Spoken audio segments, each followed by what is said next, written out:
Hey, welcome to Cubs baseball here on Marquee Sports Network.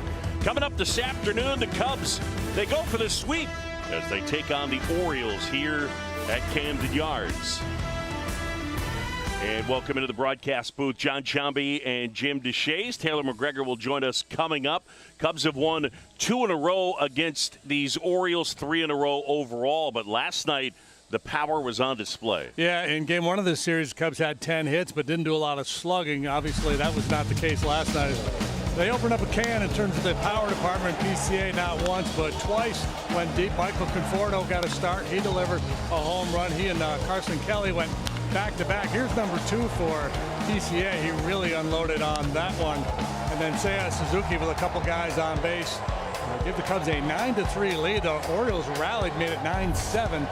Cubs able to hang on for that W. Yeah, it got a little dicey in the late stages, and the Cubs defense came up with some big plays, including one by Dansby Swanson. Wow, was that? Yeah, it was looking a little tenuous there for a while. He snuffed out the rally with that diving catch. He kind of looked like a goalie in the World Cup, laying out to make that save, if you will, and turn the clock back to Sunday. He did it on the backhand side on Sunday as well. So, you know, obviously the bat has turned around here lately. The defense is always good, but really good since the 1st of May in terms of fielding run value. Nobody has been better than Dansby Swanson at +9. Yeah, 2 times he's won the Gold Glove and certainly in line to possibly win it again. As far as pitching in this matchup, got a couple of lefties squaring off as our matchup features Trevor Rogers for the home side and David Peterson for the good guys. Yeah, this will be start number 3 for Peterson in a Cub uniform. First one went well. Last time, not so good. He got charged with the 10 runs. Trevor Rogers for the season has a 4.70 ERA, but lately he's been really good. His ERA over his last 4, 1.11. All right, so the Cubs and the Orioles, as the Cubs will go for the sweep. This game switched to a day game, and I see you. David Peterson on the mound. The Cubs and the Orioles will have lineups, first pitch, and maybe some keys.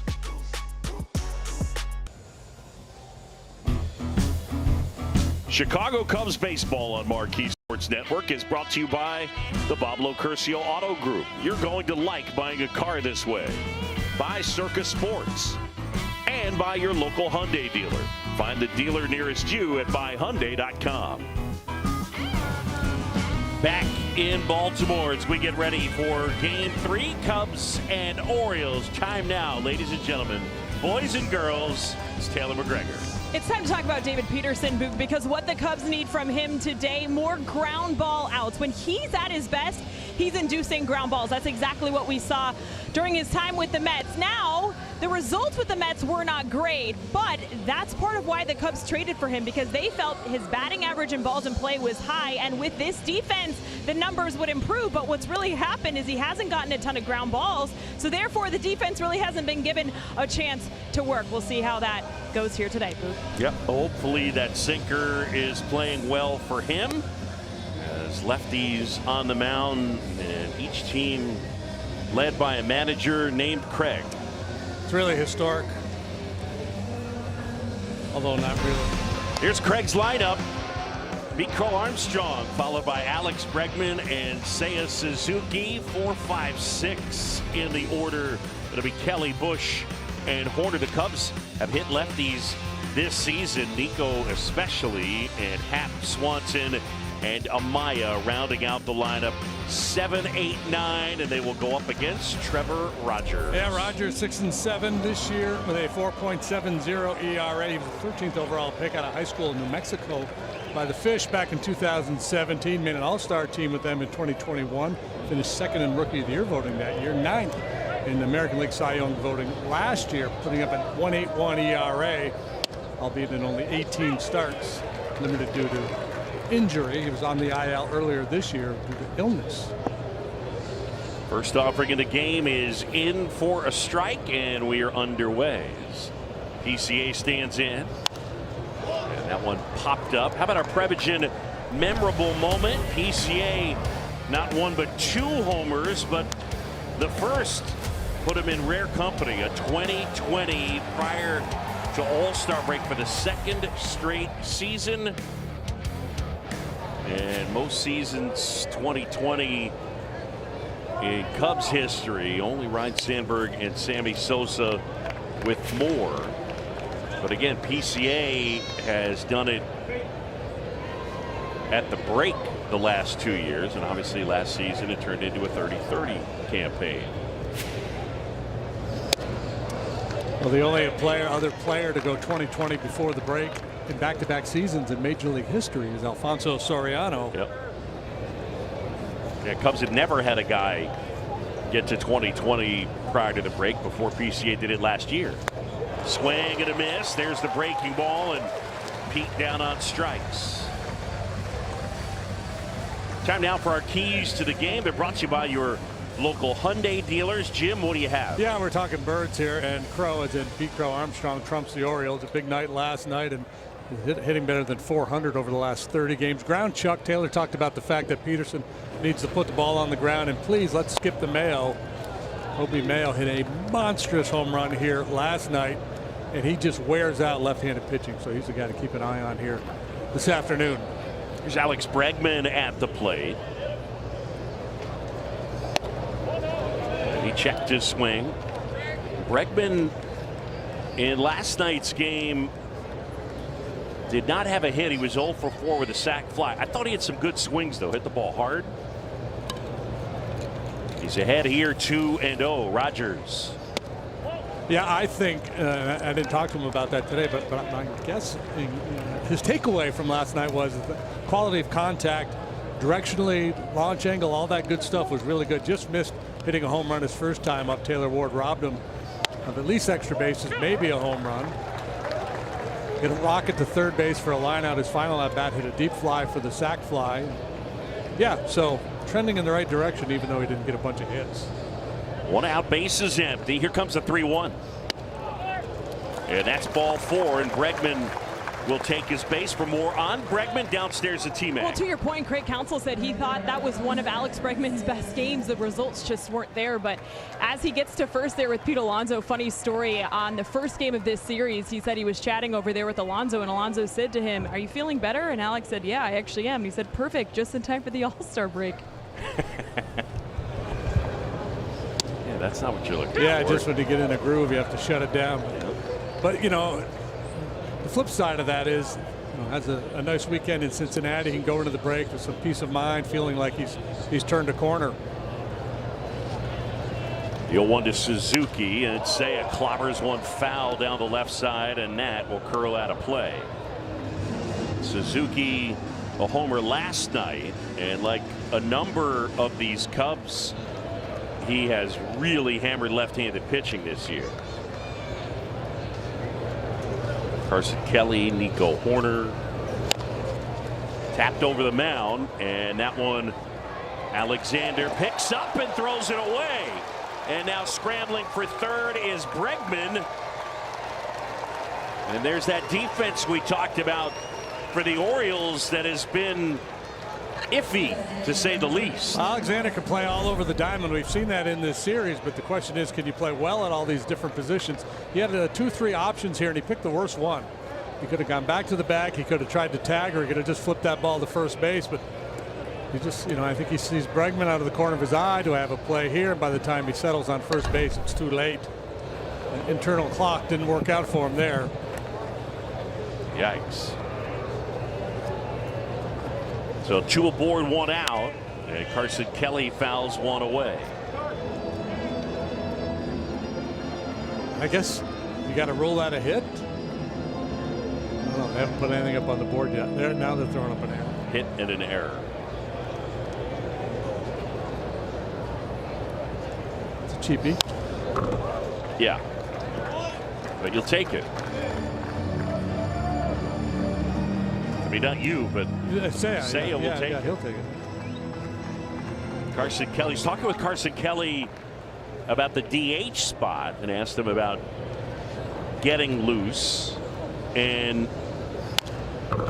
one of the things he pointed out that you forget, so this is a wonderful ballpark, so many good things, but in today's game, everything's so modernized. Almost every ballpark has a cage near the dugout or at least near the clubhouse. It is not the case here.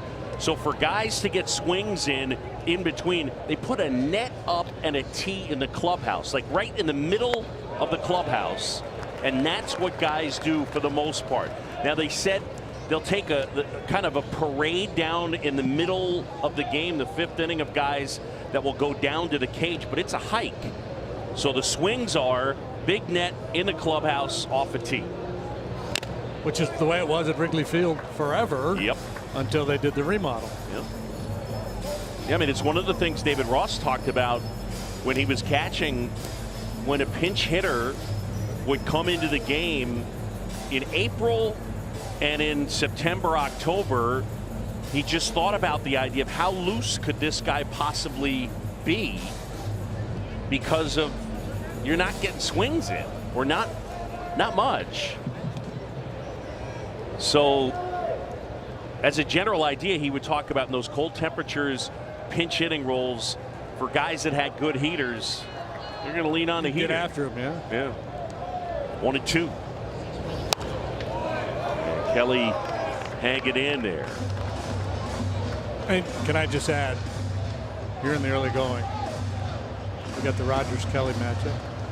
Gene Kelly, Ginger Rogers, one of the great dancing tandems in the history of Hollywood. Fred Astaire on deck.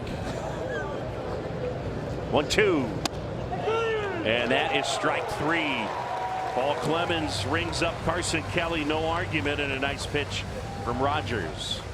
Carson's going to have to tap dance back to the dugout in frustration as this breaking ball just clips the outside corner. So now with 2 down and 2 aboard, it'll bring up Michael Busch. No score, top of the 1st. Rogers. And a fastball misses. The catcher challenged the pitch. The catcher challenged at the behest of Rogers, who kind of initially threw his hand up. Call's overturned. Baltimore has 2 remaining. So the call overturned, and now it is 0-1. ABS powered by T-Mobile. It's Paul Clemens behind the plate today, calling balls and strikes. Thanks, Jim. Sure. Fouled into the mid of Basayo. That heater at 95. Yeah, he's pretty frisky out there today, isn't he? We've seen 96 from him. Typically, it's more like 93, 94. The sweeper has been a real good weapon for him. That was the put-away pitch for PCA. Changeup's always been an important weapon for him. Check swing and a foul. JD, here's a note on Trevor Rogers. His middle name is Jay Daniel. You want to know why? I do, yeah. His paternal grandfather's name was JD, and his maternal grandfather's name was Daniel. So they compromised Jay Daniel as his middle name. Trevor J. Daniel Rogers. Yeah, that's good. I like that. Yeah, he'll be a free agent at the end of the year. So the Orioles kind of scuffling in, speculation that he might be on the move. We're nearing the trade deadline. 1-2. Runner on the go. That one fouled back, and Busch hanging in there. Yeah, he's done a pretty good job against left-handed pitching this year. You know, this is something that he pined for, this opportunity to play against lefties. He's not hitting for average, not doing a lot of slugging, but he is taking a lot of walks, so he has a pretty high on-base percentage against lefties. He's been able to hang in there.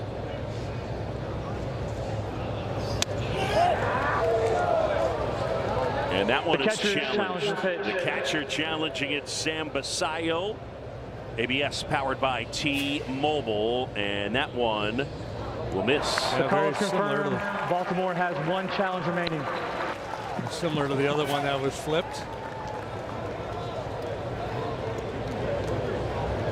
There's that 363 on base percentage. Yeah, that thing's really climbed from last year. He's getting his chances today. The 77th straight game he has started. That's hammered out towards right field. O'Neill is back some more, and he makes the catch. Michael Busch gave it a ride, but O'Neill able to track it down, and the Cubs leave a couple. We're midway in the first. David.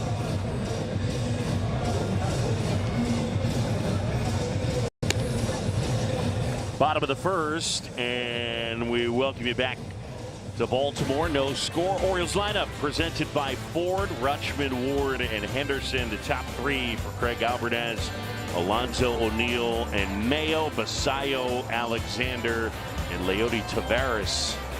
And that group will go up against David Peterson. Long, lanky lefty will be making his third start in a Cub uniform. The fastball has been problematic, and he needs to get the ball on the ground and use that defense. In the past, both his sinker and his changeup have been very dependable ground ball pitches. That has not been the case this year. He goes sinker and changeup to begin against Rutschman. Ball on a strike. Last outing, his velocity was down. We'll keep our eye on that. Here's the pitch. That one just missed.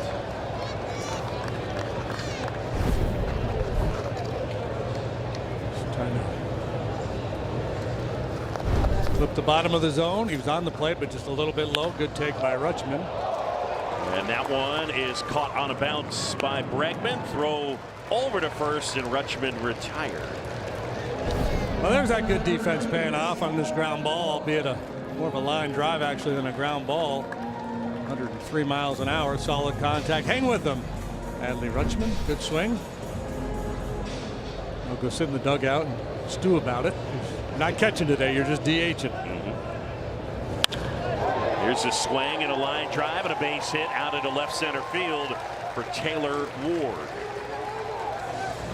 A little bit of an ambush there from Ward, who's been drawing a ton of walks. This time aggressive, attacks that first pitch. So 2 swings, 2 balls rocketed here by the Orioles in the early going. Ward, who came over from the Angels last November, 36 homers last year, and he has failed to homer here at Camden Yards this season. Here's Gunnar Henderson.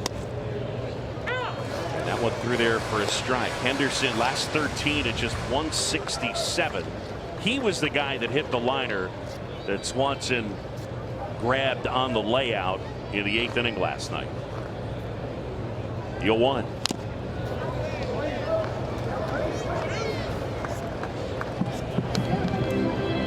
Frustrating night for Henderson. He took an 0 for and also bounced into a couple of double plays. And smoked that ball that Dansby made the play on.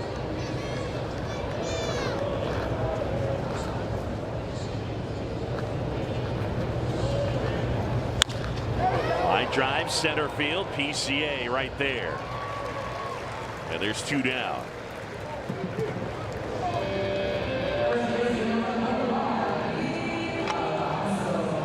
And now it's Pete Alonso.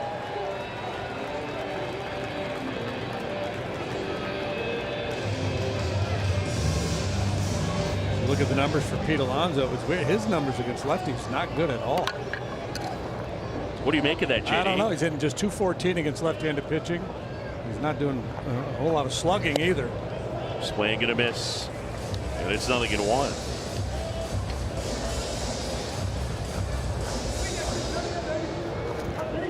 There's Mr. Splash.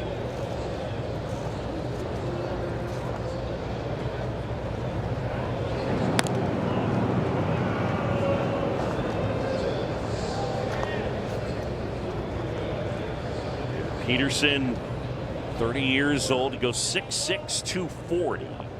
I mentioned he pitched his college ball at Oregon.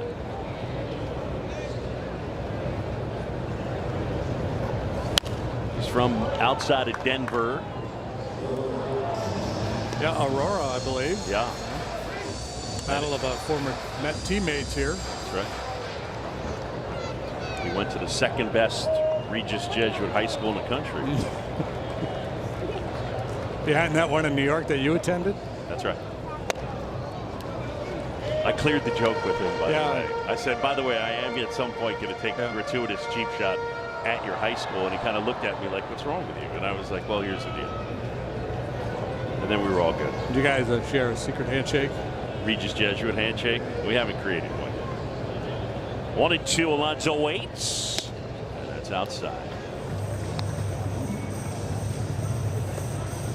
You talked about Peterson's velocity ticking down in recent starts, and obviously that's always important, but when you're a sinker baller and your game is getting ground balls, less so than a power guy. You know, he's thinking about movement. How do I get the hitter to hit the top half of the baseball, put it on the ground? When he elevates, if it's intentional, he's looking for swing and miss. Yeah, back in the day when it was something you'd focus on in the postseason, they always talk about sinker ballers going on short rest, and that it sometimes could be a good thing. Swing and a miss and a strikeout. Alonso is gone, and Peterson pitches around a 1-out single. When we come back, Nico Horner will come up to hit.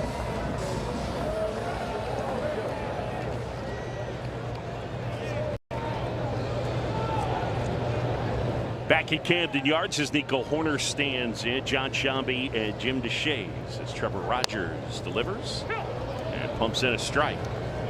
It'll go Horner and then Happ and then Swanson as Nico calls time. You see the overall numbers for Nico. He got off to a great start. First 33 games he was raking. On the ground up the middle, Henderson slides, picks it up and throws him out. That's a heck of a play by that guy who's a big dude. Yeah, very nice play, showing good range, and then the quickness to be able to get up. He knows he's got speed going down the line. He gets off that throw, and it's not even close.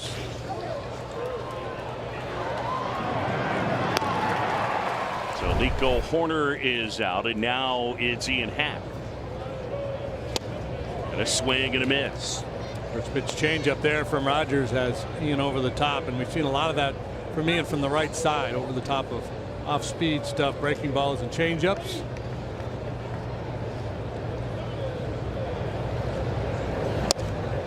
So expect to see a steady dive from Rogers.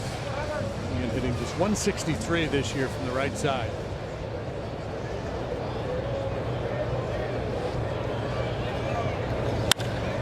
Hit hard on the ground and flagged down by Alexander, who picks it up and throws him out. Well, Happ will take that, and he hit that pretty hard.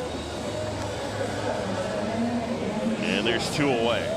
Yeah, he does so much damage from the left side. You know, he just needs to be adequate from the right side. There's plenty of time to get that turned around. Good solid contact there.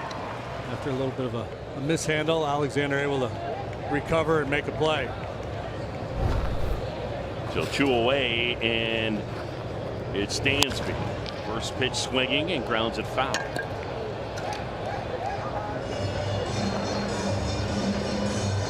So Rogers went through a 7-start stretch from April 14th to May 29th, in which he put up a 10.01 ERA. The Orioles lost each of those 7 starts. Since then, it's been quite good. His last 6, he's got a 1.77 ERA. His last 4, a 1.11. There's the breakdown. Got off to a good start, then he swooned, and he's picked it up. Rogers gets Swanson. The Cubs swoon in the second. 1, 2, 3 they go. Let's go.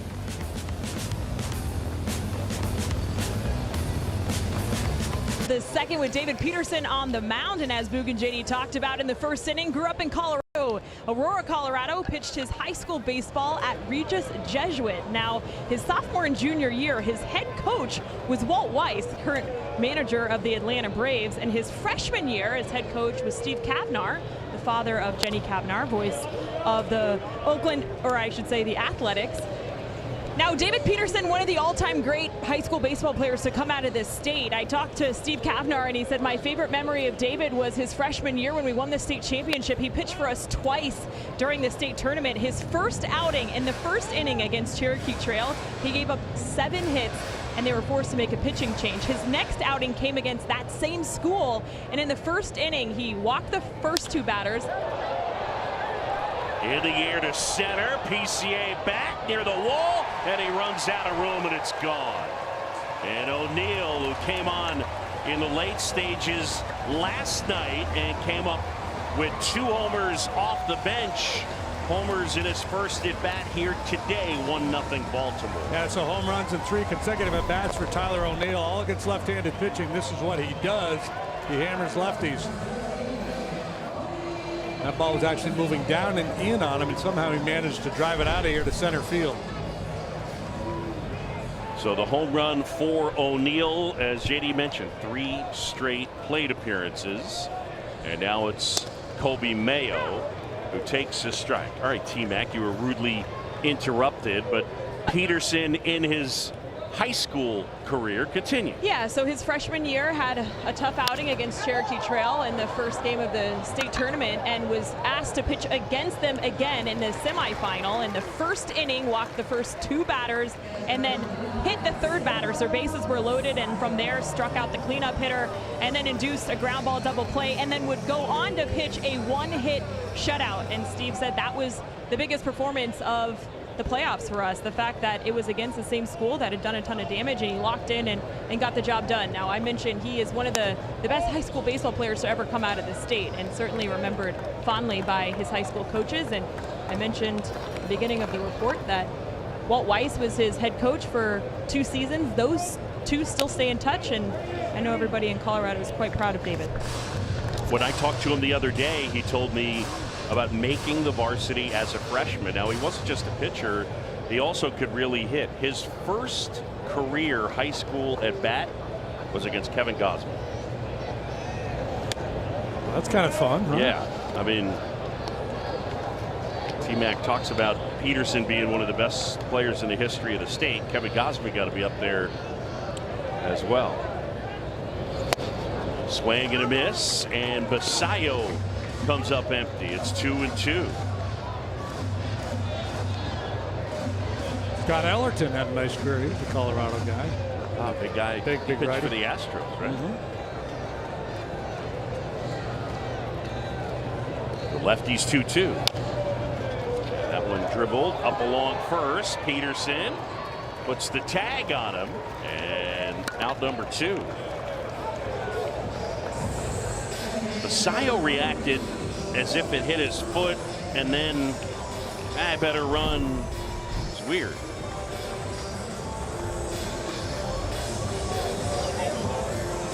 Peterson gets there quickly enough where he can just slap that tag on his back. Certainly a little bit of risk on that play. Option B would have been just to kind of take a step into the field of play and flip it to first base. 2 down, bases empty, and it's Blaze Alexander. It's amazing that Peterson could even throw a strike when he was a 9th grader, because according to the story I was reading earlier, he grew 10 inches in the 8th grade. So you think like walking a straight line would be difficult after a growth spurt like that. Right. That's amazing.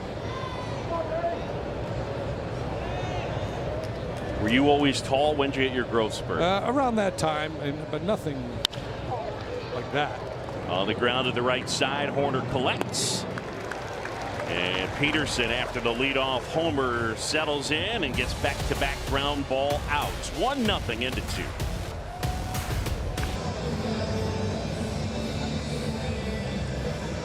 Live odds brought to you by Bet365, where winning is everything. Miguel Amaya steps to the plate. It'll be Amaya, Crow Armstrong, and Bregman against Trevor Rogers.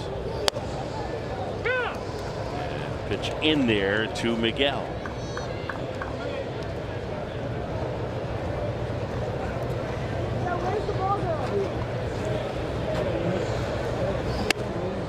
And a swing and a miss. Just a little bit of a low arm slot can beat you up top with that 4-seamer. Some of that invisible action.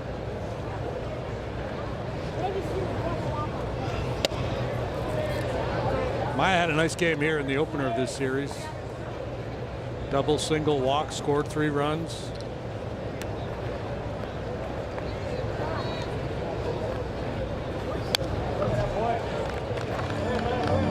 One, 2. The Cubs catcher Carson Kelly getting to start. And he's the DH in this one. Orioles lead at 1-0 on a Tyler O'Neill solo homer. Nobody on, nobody out. The 1-2. That one misses. Yeah, Maya and Kelly both have really good numbers against left-handed pitching, so Craig Counsell opts to get them both in there today.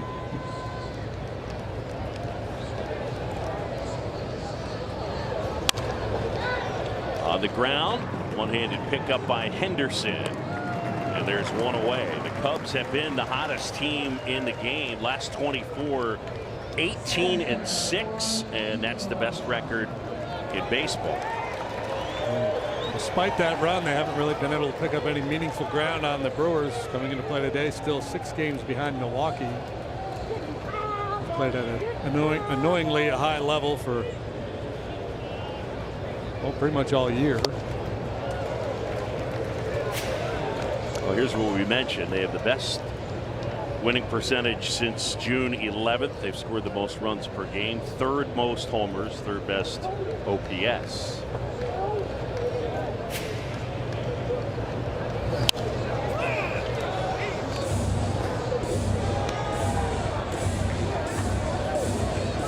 Their council hoping for a sweep here in Baltimore.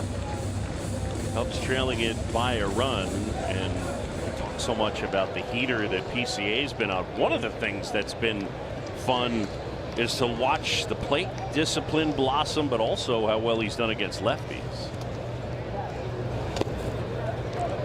That right there, indicative of the advancements he has made as a hitter. You know, in a bad count, tendency for hitters to get anxious and chase. You know, of course he will. Every hitter will from time to time, but he's so much better at that. On the ground, foul of first. I mean, look, he's 24, and we're still watching him settle into who is he as a player. But to see the strides he's made, it's pretty incredible. I mean, at some point he'll go into a slump. Right. But we're seeing this, the player he has become now. Don't be surprised if this is who he is going forward. Right. It's too good for too long to think there's anything fluky about this. This is a really talented young player that has continued to figure things out as he has moved along. Yep. The plate discipline part puts him, to me, in unique space, just because, I mean, he even said, it's not like I'm going to become a 10% walk guy. And he's become a 10% walk guy. And the amount of guys that have gone from sub 5% to 10%, it doesn't happen very often. I think Sammy Sosa is one of the few that really watched his walk rate balloon. And there's the walk. Right on cue. Man. Downstairs for more on PCA. Here's T-Man. All right, so we've talked a lot about some of the adjustments he made, blah, blah, blah. I have the real science behind why he's been hitting well. You ready? So you mentioned the Houston series. That was when he felt like he locked in. The series before that was against the Brewers. He got new cleats, and he wore them for the first time in that Brewers series. He's been wearing them ever since. I'm going to show you after this pitch. So here's a look at the blue version. He has them in several different colors. He's wearing the gray ones today, but the back of that cleat is a nod to the electric blues movement in Chicago in the 70s, and then it ties in the skyline. So he wanted to get some custom cleats to tie in the city of Chicago. That's what he got. So listen, I don't make the rules. I'm just telling you the facts, Boog. He started wearing those right before he got hot. Love that. So Boog has the sleeve theory. Yeah. You've got the shoe theory. There he goes. And Bregman fouls it away. Yeah, he did concede to me. He said that game on May 30th where he had 4 hits, right before that game, Nico said, man, it's humid, I'm not going to wear sleeves. And Pete said he had worn sleeves every game going back to the All-Star game in Atlanta was the last time he didn't wear sleeves. And then May 30th, he wore no sleeves. It's out to second, and they're able to turn it. And he's gone sleeveless. That left sleeve doesn't count. And yeah, so we're sleeveless. 2 sleeves. Yeah, you know, one of them. Chicago Cubs baseball is presented by Fast Play, the Illinois Lottery. Download the Illinois Lottery app to play today.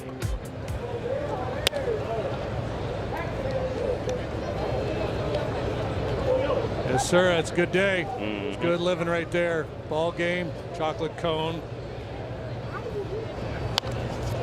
That one bunted towards first. Peterson safe at first. Nice job by Leody Taveras. So let's see if Peterson's all right. Let's see if the Cubs decide to challenge.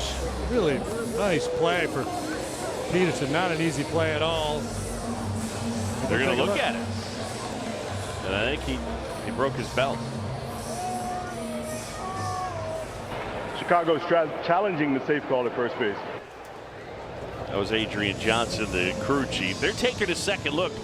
A second opinion is always a good idea. Get yours at Northwestern Medicine.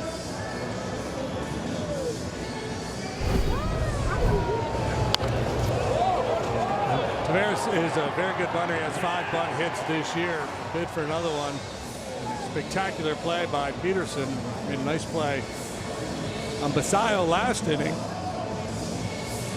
Hard to tell exactly when Taveras got to the base. From that angle, it looked like they were going to get him. Let's see. This will be a good look here. Ooh, I think they got him.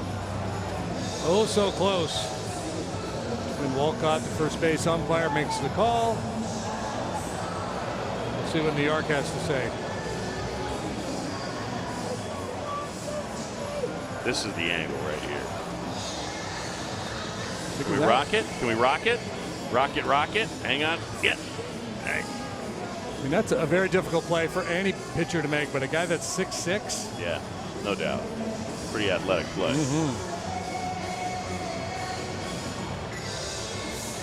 I got him at out right there. Yep. Yeah, and then he lands and he does the scorpion. You know?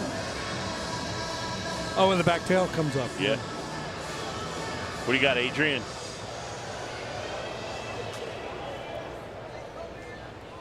After review, the call on the field is overturned. The runner is out. Woo! Chicago will retain the challenge.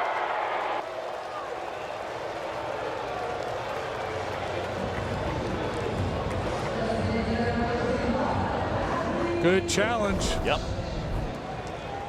And Brad down there in the Cubs video room. Bushy, he knew they had him. Yeah, Bushy was pumped. New belt for Peterson.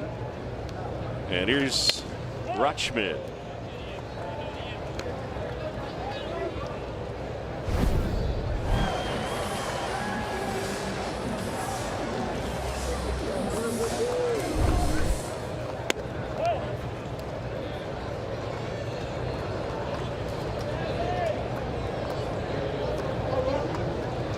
We're in a black belt. Now he's got a blue belt. Well, you always want to match your belt with your shoes anyway. You've got blue shoes on, right? So. Yeah, but you'd like to be a black belt. There is some cachet with that, you know. And there's ball 4. Might have caught the top of the zone. Richmond in the leadoff spot today. They won't do that when he catches because the whole having to do the equipment thing.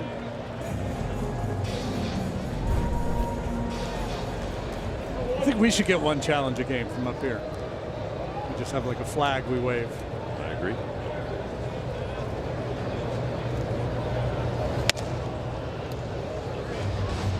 None for you, teammate.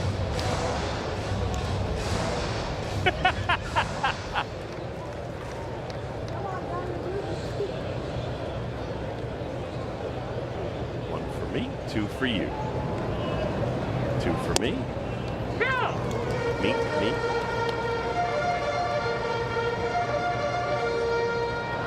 What you're looking for, downward action as that ball gets into the hitting zone.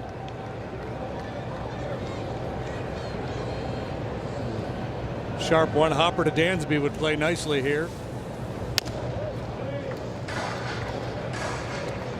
Ward a single his first time. Orioles lead it on the homer from Tyler O'Neill in the second. We're in the third, 1-0. Ali Rutschman's not going to steal a base. As a matter of fact, he's barely taking a lead.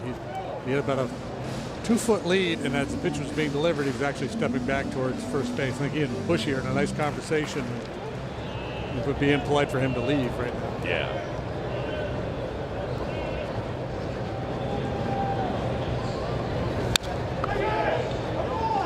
bouncing back 2-2. It used to be we'd always say, hey, get a good secondary so you can get into that middle infielder trying to turn a double play, but that never happens anymore.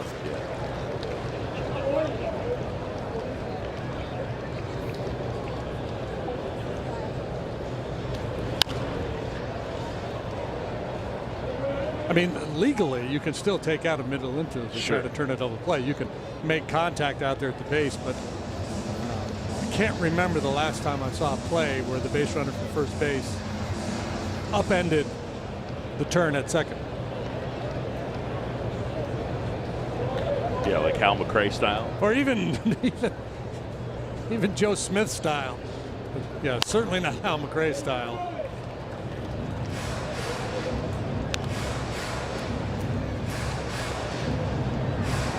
I've said it before, but it's like the highlight montage from The Naked Gun, where like a car goes onto the field and then like a guy gets eaten by a tiger. That's what the Hal McRae takeout slides look like. If you showed it to somebody, rolls, if you showed it to somebody, they would be like, "That didn't happen." You guys are making that up. It's AI generated. That's a movie.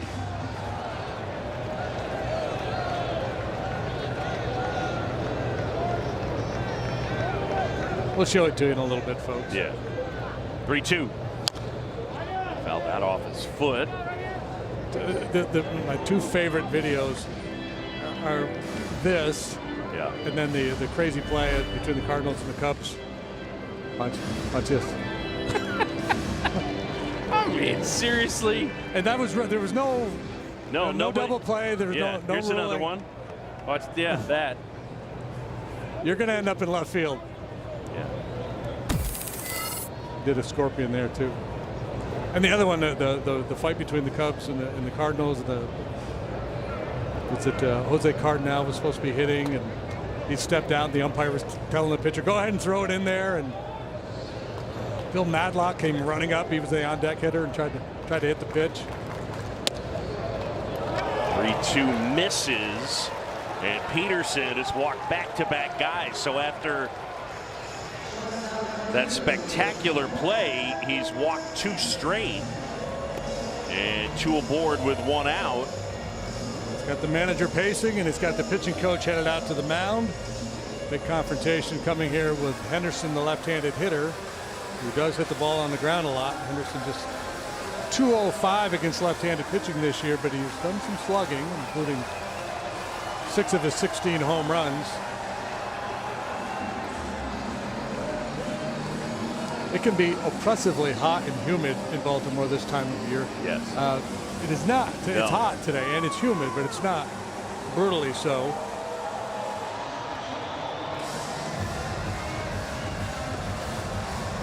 An easy day to work up a lather.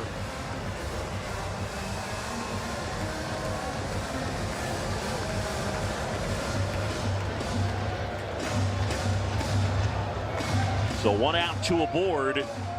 And Henderson, who lined to center his first time. American League Rookie of the Year in 2023, finished 4th in the AL MVP voting in 24. Peterson thought that was good enough to see him do a double take in at Paul Clemens, the home plate umpire, just a little bit high.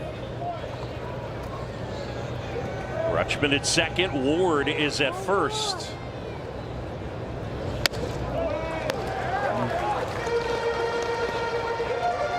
if we can get any of that Hottovy magic out of that mound visit.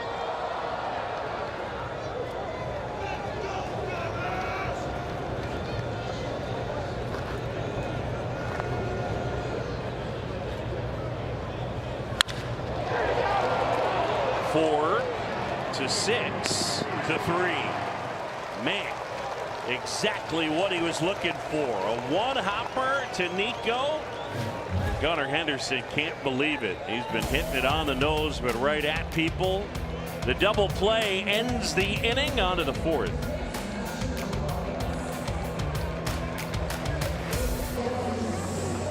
This double play is brought to you by Elgin Hyundai, home of the 20-year and 200,000 warranty on every new car. Orioles had a little something going, but snuffed out with this 4-6-3 double play. That was the hardest hit ball in this game. 107.3 miles per hour off the bat. And you need pace to get a double play like that. A long throw from second to short. Speedy guy going down the line.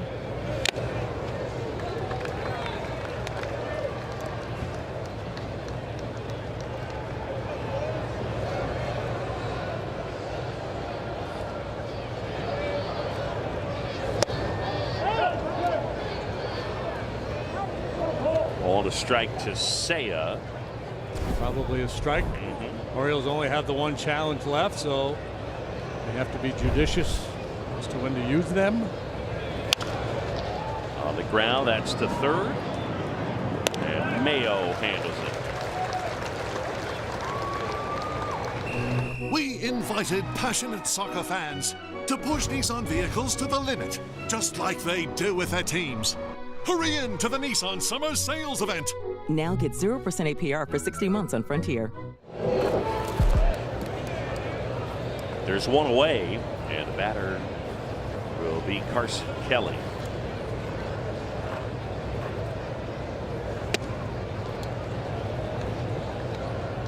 Carson, a strikeout victim first time, got caught looking. 3 punch outs for Rogers here today. Strikeout rate is down a good bit this year, just striking out 18% of the batters he faces.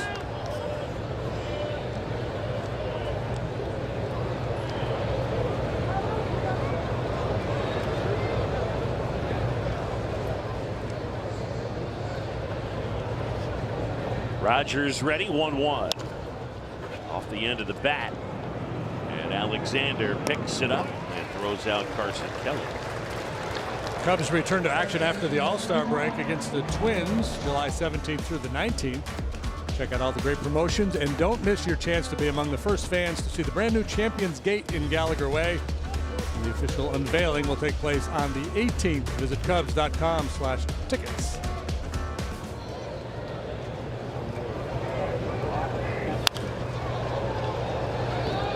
Bush lifts that in the air, and that's foul and out of play. The Cubs have just one hit, and that was a little infield hit from Seiya Suzuki in the first. Otherwise, Rogers been good. Yeah, they have not made a lot of hard contact. Bush hit his ball pretty good to right first time up. He did. And then Happer's ground ball to second base was well struck.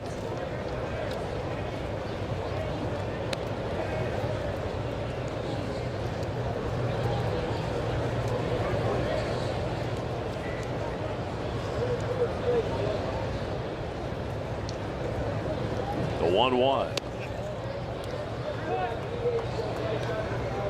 Mentioned Michael Bush and the lefties. We were talking about that earlier. He has now started 77 in a row. His last off day was April 13th, so he's been given the chances. Line drive and a base hit out into right field for Michael Bush. Yeah, with 2 outs, a man aboard in front of Nico. It doesn't necessarily barrel this one up. Gets certainly enough of it. A little soft liner to right.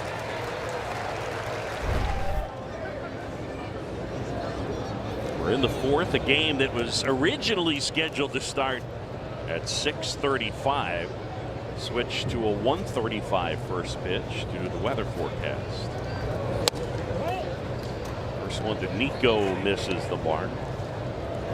2 outs and a man aboard.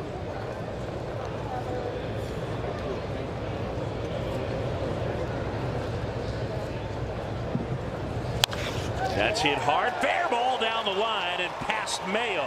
Head towards the corner. Bush is on the move. Clinton Berry's going to send him. Throw into Henderson. Henderson to the plate. Tag out.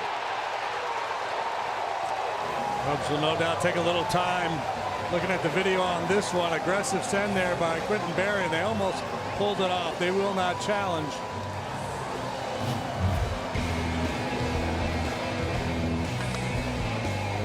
Still 1-0.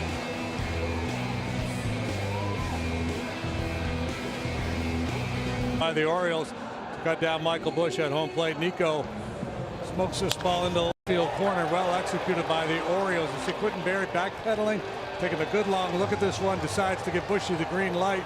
Ian Happ, the on deck hitter, he's telling him down, down, down. If Ian is like behind home plate, closer on a line with the Oriole dugout, in the line of sight of Michael Busch, he can kind of give him better directions, like down and inside, right? Because I think if Bushy tries to take a less direct path to the plate, maybe he can sneak in the back door and slap home plate, as we see guys do. He just knew to get down, but he didn't know. I guess as a base runner, if you see the catcher moving out into the field of play, that would be your trigger. Look, I will say this. I think it's a good pickup, and it is something I think that hitters were more intentional about prior, and not as intentional about getting back there. You just don't see it as much. It's usually either stay up or get down. Yes. But it used to be, guys were taught to get down and get down, in a certain direction. Yep. But from this angle. Yeah. I just talked about myself, even though it wasn't on the air.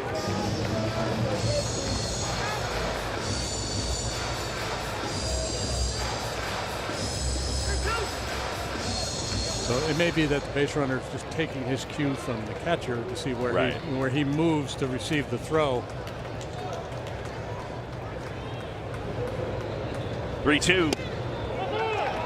And that's ball 4. All right, this is what I was just talking about. This angle. Yeah, so like if Ian's back, behind the plate, where the pitcher is backing up, if he's on that line, Michael's able to see him better, and maybe, they can kind of communicate, get down a different way. And I have no beef with the send with 2 outs. I think that's a good aggressive send, because it was really close. In that situation, you're forcing the team to execute, and you're hoping for a one-hop throw, a little mishandle.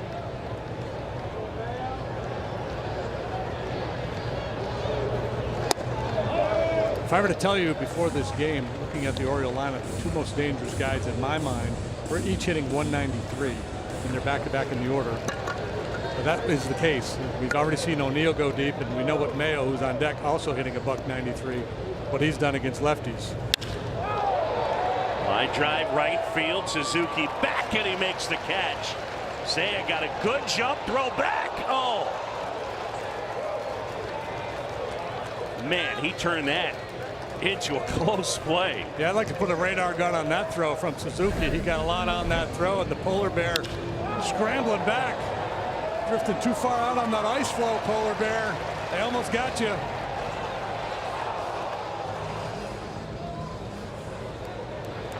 Hard contact from O'Neill. And I love what Busch did right there with the pitcher backing up. You got to just try to sweep and pick and stay on the bag.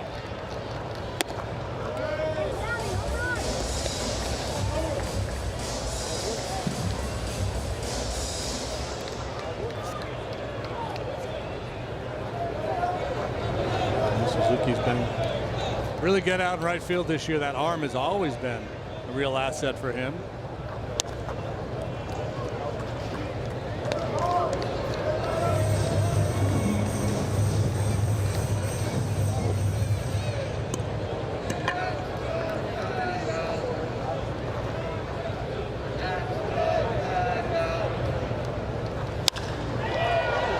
Fly ball center field. Crow Armstrong in.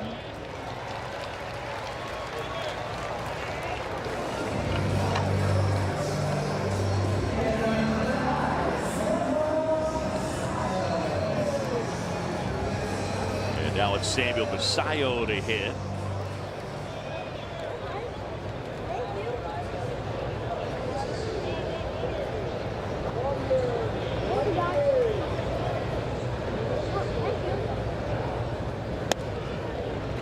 There's a strike. Big time power for this young kid, just 21 years old. Only one of his 14 home runs have come against left-handed pitching. So he's a threat against the righties, not so much against the lefties. It's not this early stage of his big league career. 6'4", 250, and again, what, 21 years old?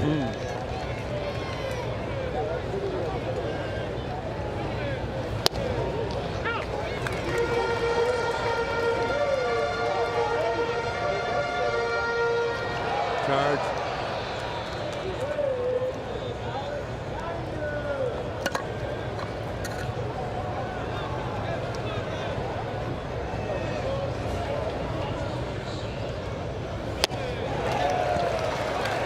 This heater of the day right there at 95, and just ate him up. Peterson gets the strikeout.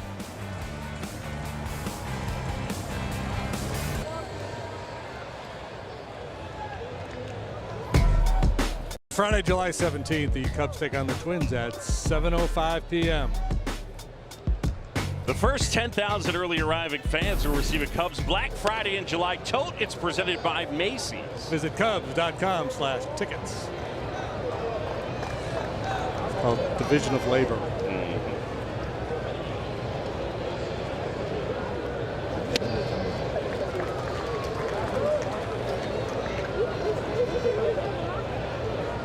Cubs seeing a lefty here today. They'll face a couple of lefties over the weekend in Cincinnati. First off, they'll get Hunter Green tomorrow.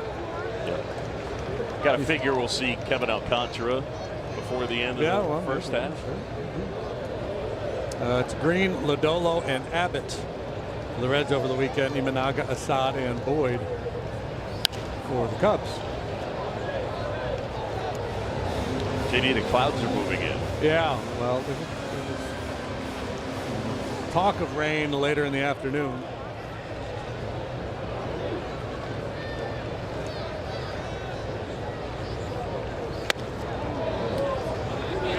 Take. Happ, then Swanson, and then Amaya. We're in the top of the fifth. Orioles lead it by a run. Swing and a miss, and Happ is gone. Downstairs, and Taylor McGregor. We've talked a lot about Dansby Swanson heating up the last couple of weeks. So one of the things that we've noticed from the beginning of the season, April 23rd, to this was over the weekend against the Cardinals, he's opened up his stance. Now, he'll tell you it was gradual as the season went on, but he said at the beginning of the year, part of why he started off a little bit more closed was to try to get to the breaking pitch. He's had trouble hitting breaking balls in his career, so they did that to try to be able to get to some of those pitches. Well, as the season went on, he wasn't having a lot of success. He realized when I'm my best, I am more open. Now, the difference was early, he was still swinging open. So even though he was starting off close, he was still swinging open. And so he's been able to find more success open, but keeping his hips square. So it's a lot of trial and error, a lot of adjustments throughout the course of the season, and kind of getting back to when he feels like he's been at his best in his career, and that's when he's been open, Boog. But I know you talked to him about it, and he did a lot of different drills and work to try to help himself in that position. Yeah, he was sort of spinning, was the way he described it, spinning open towards the third base dugout. There goes Swanson, pitch down and in, throw to second is too late, and Dansby with a stolen base. Dansby now 11 out of 11 in stolen bases. And Rogers have been fairly easy to run on, especially for a lefty. This slide is brought to you by Wisconsin Dells. Playing your getaway at WisDells.com. So Maya fouls it back. Now, one of the drills that Swanson was doing and still is doing, setting the tee up basically in the left side batter's box or on the edge of the plate towards the left side batter's box, and then trying to hit the ball into the side of the net. That one laced out into left center, and a sliding catch made out there by Taveras. What a play. Leody Taveras steals a hit and extra bases and likely a run from the Cubs. Yeah, you can hang a couple stars on that one. All sinking, looked like it's going to be a knock, maybe an RBI. Dansby does a nice job reading it. Stumbles a little bit as he applies the brakes before scrambling back into second base. Really nice play by Taveras. So 2 away now, and back to the top of the order, and PCA hit hard but foul. Look out, Jose Javier.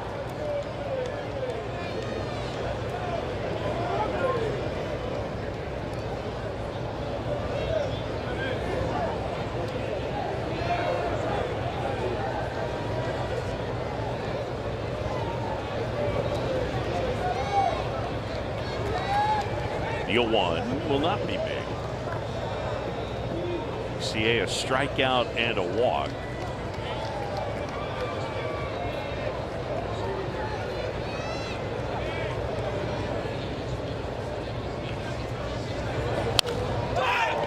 Popped up. Foul ground. And the catch is made. And PCA frustrated right there. The Cubs leave a man in scoring position. We're midway in the 5th.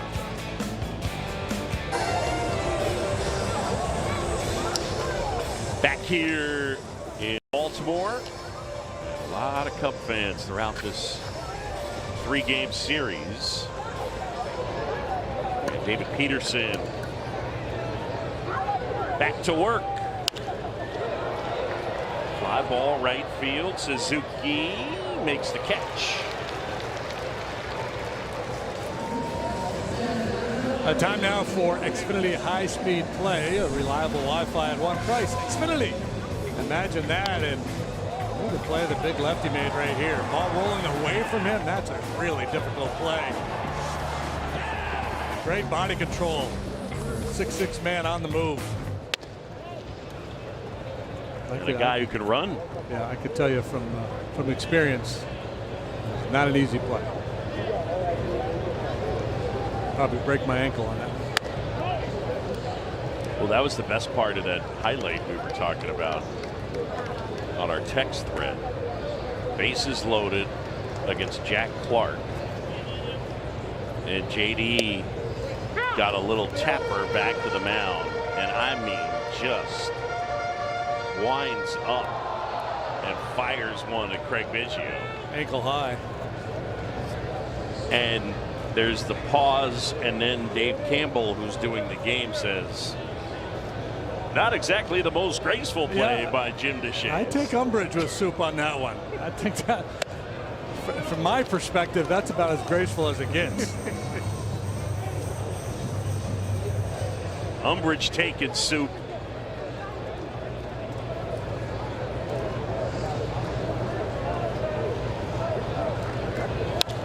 2-2 is fouled away. 1 out, base is empty. We're in the bottom of the 5th. And the Orioles lead the Cubs 1-0.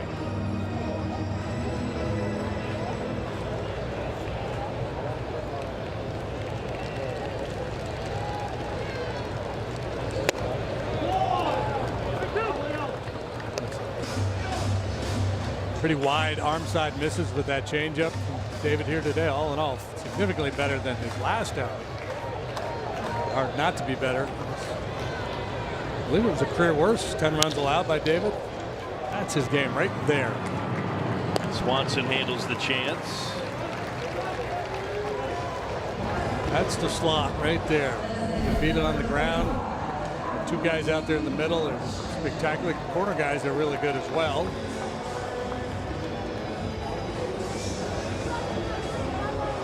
Peterson in 3 2/3 last time, allowed 10 runs on 9 hits. Never really able to settle into a rhythm at all. Made a lot of mistakes and didn't get away with anything.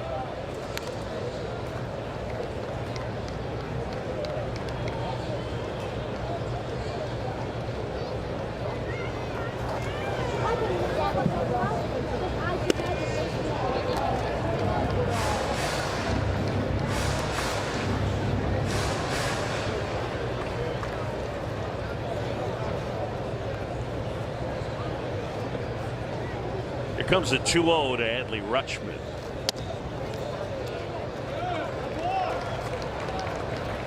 Peterson was an all-star last year.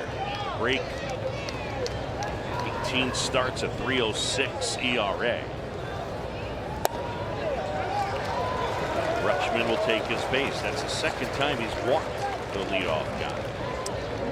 Fourth walk taken by the Orioles here this afternoon. Their counsel's going to go to the phone, activate that bullpen.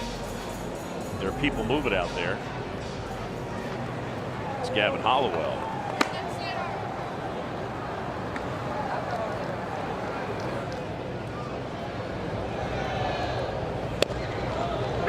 It's not so much activate, but check on his readiness.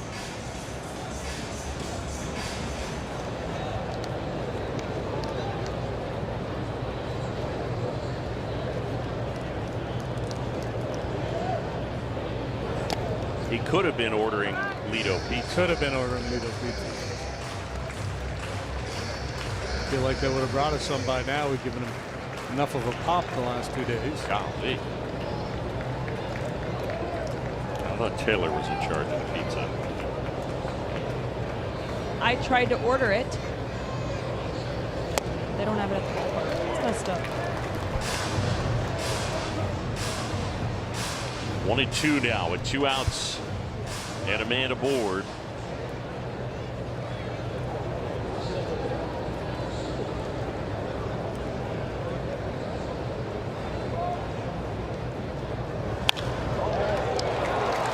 And Bregman able to haul that one in.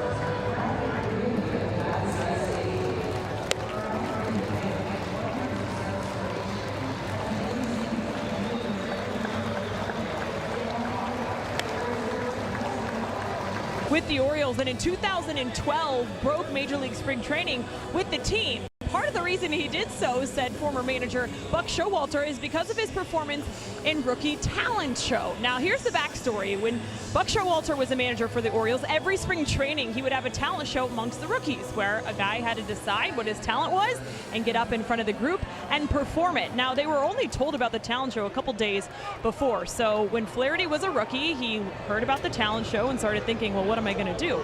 Well, a couple weeks prior to that, he had been doing a community service event with the Orioles, and he met a man who owned exotic animals, and he was telling Flash about this chimpanzee he owned, and he said, listen, I have this chimpanzee who can do a little bit of everything. Whatever you want him to do, he'll do it. So Flaherty thought about that and called up the man and said, hey, I might need your chimp to come help me out with the Rookie Talent Show. So what he did, he got up in front of the group and he said, all right, I've enjoyed my time here at Big League Spring Training, but I've not been able to find anybody who can throw me decent batting practice. And in runs the chimpanzee, starts throwing him batting practice.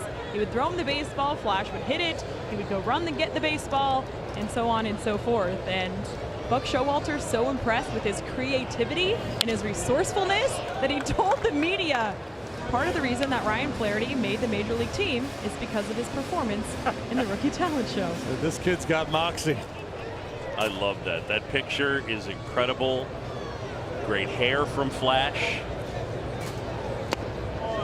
That's such a Buck Showalter line, by the way, that he made the team because of how well he performed in the team talent show.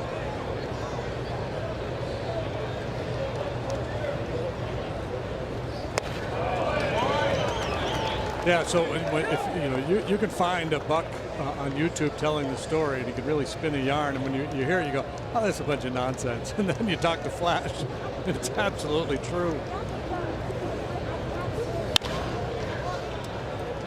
To the right side, and Alexander throws out Bregman.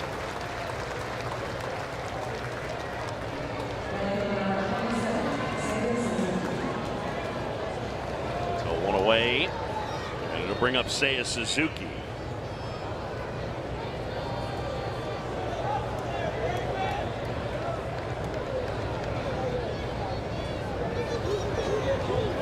Say a 1 out of 2.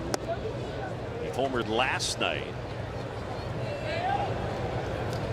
And that was kind of turned out to be the put-away shot. The needed put-away shot, Yeah, the way the needed. Orioles rallied. No doubt. Speaking of put-away shots, put that one over the wall and gone, and we're tied. Wow. One of those guys that tend to come in bunches. Ain't no doubter here. He puts it away over the wall. 110.9 miles per hour. Got out of here in about 1.5 seconds. Home run replay is brought to you by Toyota, official vehicle of the Chicago Cubs. You like it the juice? They like it the juice.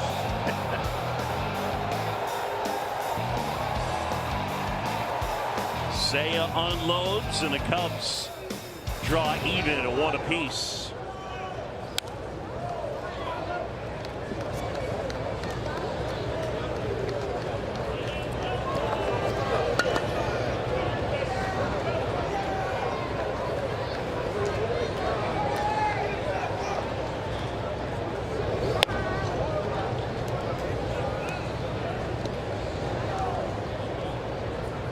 Kelly last night, part of a back-to-back home run tandem with Michael Conforto.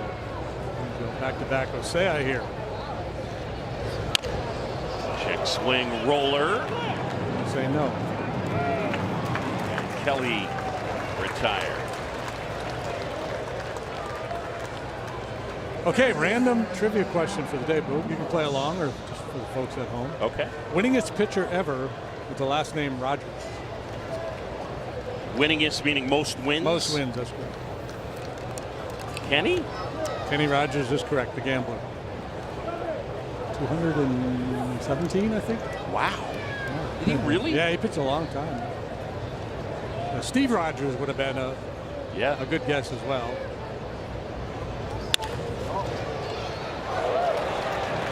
Alexander handles that chance, and Bush retired. Seiya Suzuki gets on 1, and here in Baltimore. Eat that dinner.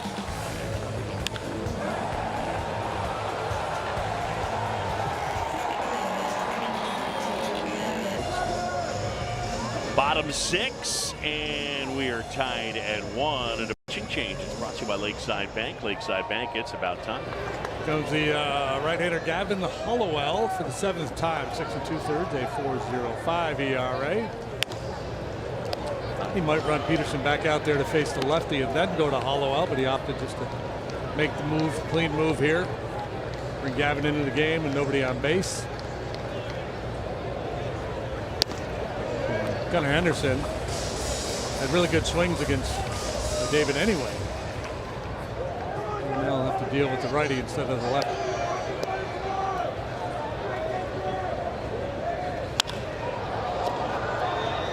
Got in on him. Crow Armstrong makes the grab. Time now for mobile performance. Take a look at the work of David Peterson here this afternoon. Certainly better than last time out. 5 innings, 2 hits, and earned run. Spectacular defensive effort here with the speedy Tavares going down the line. 95-mile-an-hour fastball in there to get Basayo, and there's that play one more time.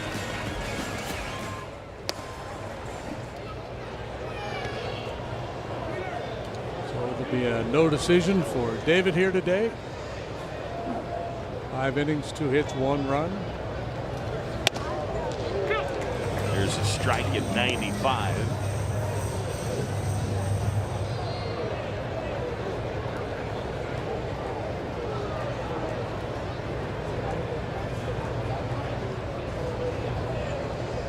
Hollowell. Top of the zone. Gavin works in that kind of lower arm slot and slings that one up above the belt. Alonso well behind that heater.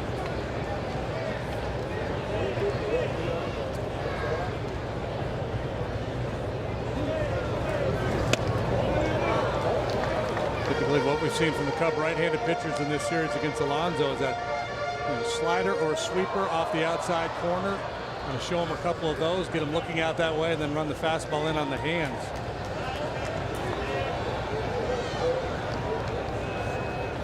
The 2-2. The intent there, trying to go outside, actually missed off the inside part of the plate.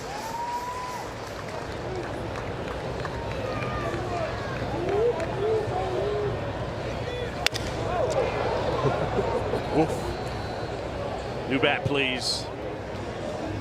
Hey, what are you doing in my kitchen? I'm going to invite you in here.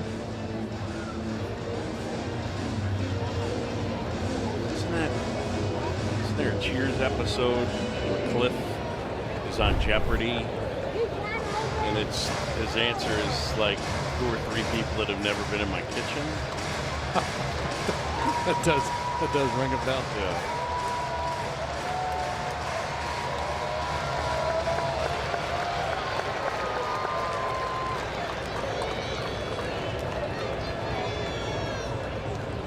Three-two. And ball 4. That one squirts away from Amaya. So with 1 out, a man aboard. Bad try. Fastball just a little bit below the zone. A good take by Alonso, who's walked for the second time here today.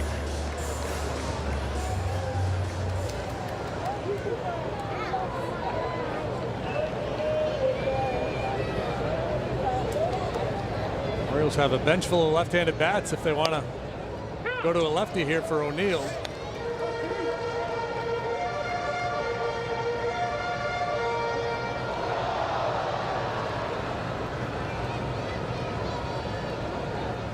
Well ahead 0-1. There's that sweeper.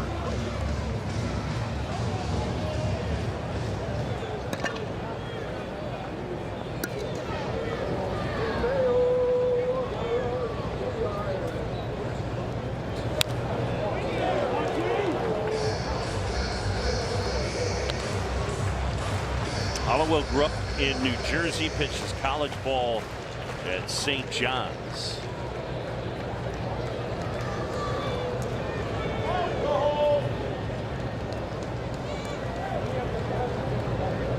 One out man at first, and a throw over to first, and Alonso flops back in. Back in my day, yes, many years ago, St. John's had a really good program. I haven't really paid attention in recent years. Frank Viola, Johnny Franco, Matt Galante. Swing and a miss, and O'Neill is gone. The sweeper trying to go away. Again, this one's not in a great spot, but it got a great result. It will not be Kobe Mayo. Instead, it'll be Jackson Holiday. Kobe Mayo is basically 2 different hitters. Against lefties, he is an absolute beast. Against righties, not a whole lot going on.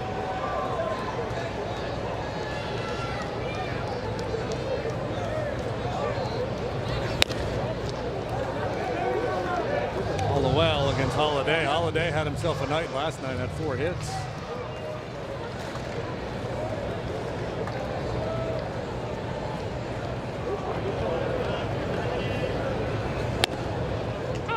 Holiday, by the way, one of Madonna's best songs. I think her early work, it's... Yeah, I can hear that.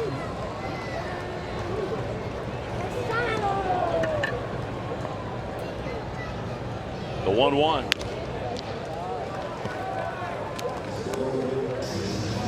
Think Matt was ever tempted, he and his wife, to name one of their kids Billy? Billy Holiday? Good question. Is it? Or is it just a question? It was really just a question. Check swing, didn't go, says Adrian Johnson. So now Holiday able to lay off this pitch, finds himself in a favorable count.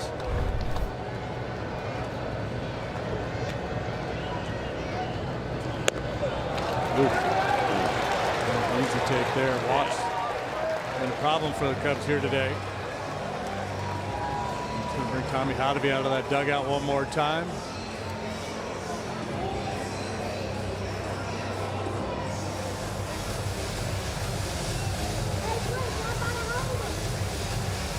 Tommy Hotovy to the mound. We send it downstairs and check in with Taylor. Well, Tommy Hotovy making the walk to the mound, Boog, on his birthday. So we want to take a time to say happy birthday, Tommy Hotovy. 45 years young, doesn't look a day over 30. And one of the all-time great people in this game. We love you, Tommy. Happy birthday. Yeah, the next bad word you hear about Tommy Hotovy will be the first bad You're not word kidding. to hear about Tommy.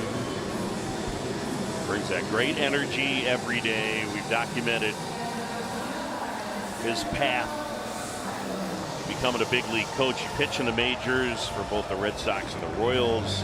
He was the Cubs run prevention coordinator, a job that he basically pitched to Theo Epstein, and did it beginning in 2015, became the pitching coach in 2019.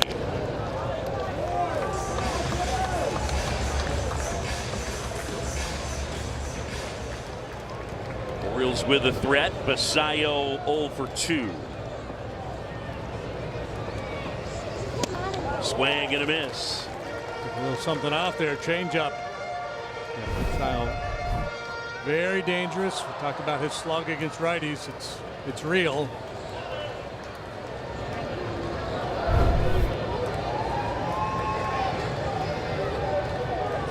All tied 1-1 in the 6th. Maya able to stop that one. 2 balls and a strike. Just don't know who's available for the Cubs out there in that bullpen today. Drew Pomeranz threw 22 pitches last night. Caleb Thielbar 21. Webb has worked 3 of the last 4, so he might be down.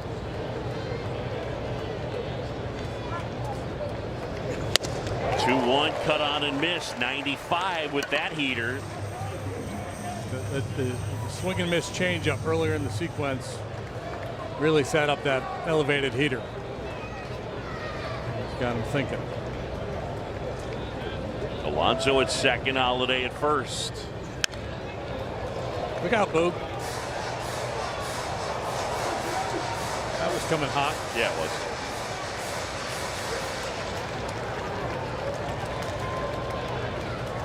You have enough confidence in that changeup to go back to it here. Basayo waits, and a 2-2.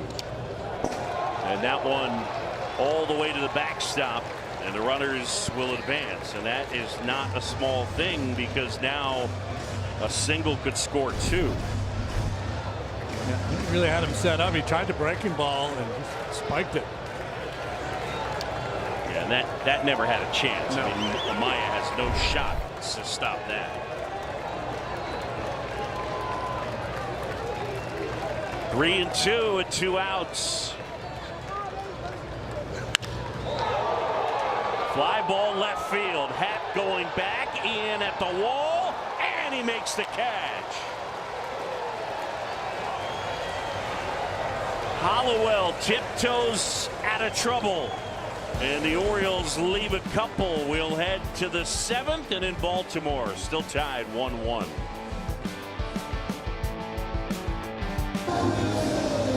Well, here we go into the later stages of this game, tied at 1-1. Evan Hollowell walking a fine line. A couple of walks, a wild pitch in the inning, had to give in to Basayo, who just missed driving one out of here. Ian Happ makes the play just in front of the wall. A look of relief, a look of frustration. Craig Counsell with the look of Lakeside. Pitching change brought to you by Lakeside Bank. Lakeside Bank, it's about time. Yanier Cano, he's a good one. Big righty. Don't you know? Don't you know? 248. Ground ball machine.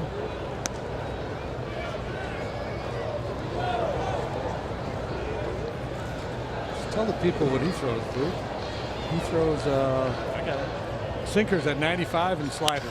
A lot of splitters. Gunnar Henderson.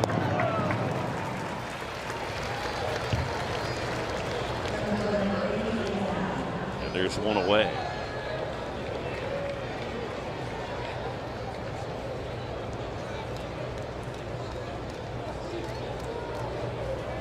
Some changes for the Orioles defensively, JD. Do you want me to tell you? Yeah, bring him.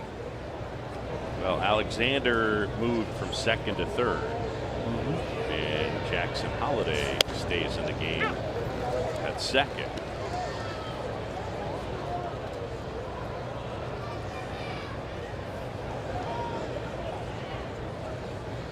The righty out there, Ian gets to turn around to his better side.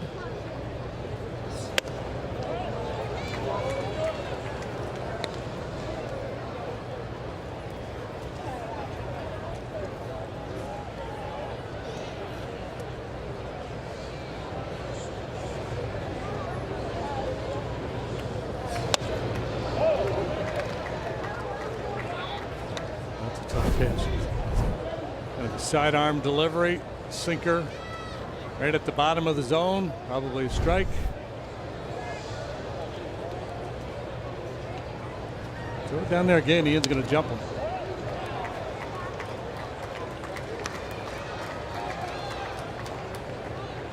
What was that one? More like a little cutter, or maybe pull the split. Put it up as a sinker. Okay. We're in the seventh, tied at 1, and Happ laces that one into right. So with one out, a man aboard. Well, that's kind of Ian's happy zone, isn't it? Get that ball down, kind of down below the waist, up above the knees a little bit. Head out front, solid single. Kind of had a sense that hard contact was coming, and he delivered.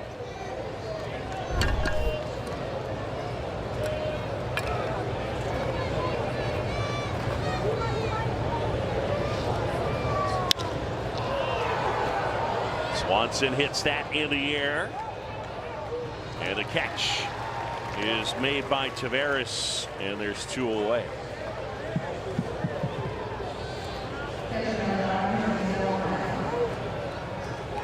Cano is from Cuba. His nickname is The Rock. Felix Bautista gave him that nickname. Don't know why.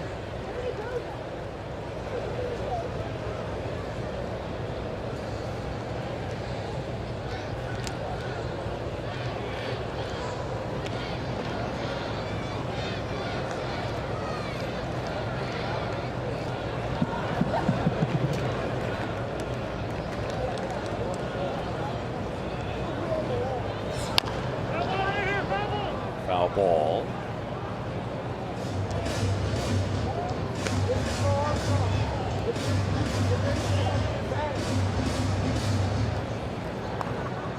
Field bar getting loose.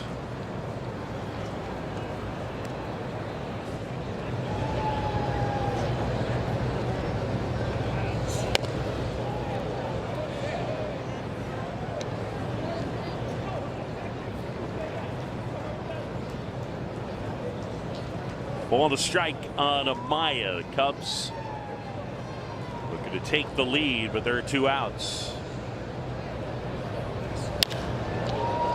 Fly ball center field. Taveras makes the grab. Time to stretch in Baltimore. We're all tied up. Bottom of the 7th, Kevin Alcantara in Baltimore for the first time as a major leaguer, but it's not the first time he's been in Baltimore. In fact, the first time he ever came to the United States, he came right here to Baltimore. He was 13 years old to play in the Cal Ripken World Series with Team Dominican. We have these amazing photos of him as a young 13-year-old. There's his baseball card from the tournament, and then they came here to Camden Yards, met Ubaldo Jimenez and Manny Machado. You can see Machado there on the right. Center field, Pete Crow Armstrong. And then this last photo on the left next to Ubaldo is a young Kevin. So he remembers being encouraged by both of those guys. Machado was a young player, and so he told them, listen, I'm new in this game, but I've gotten here because of my hard work. So told all of the guys to keep going, but to bring it all full circle, Ryan Flaherty remembers Kevin Alcantara and that team coming here to Camden Yards. Doesn't specifically remember Alcantara, but remembers that photo being taken and going up to Machado saying, who are those kids? So it's kind of funny. Visiting Camden Yards, Boog. Kevin Alcantara looking on as Craig Counsell makes a pitching change, brought to you by Lakeside Bank. Lakeside Bank, it's about time.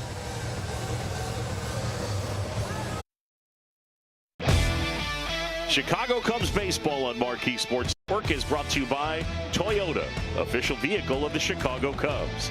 By Prevagen, made for the brain. And by Wintrust, different approach, better results.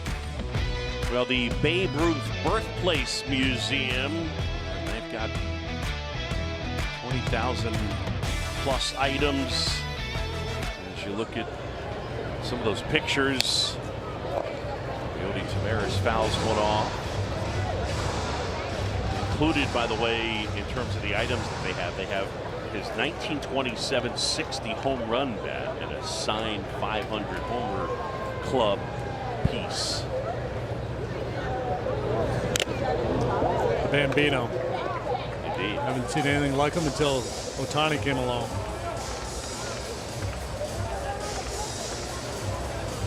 Yeah, he played minor league ball here in Baltimore, and then was sold to the Red Sox. The owner of the franchise here in Baltimore was a fellow by the name of Jack Dunn, and he was strapped for cash, so he was trying to sell his players.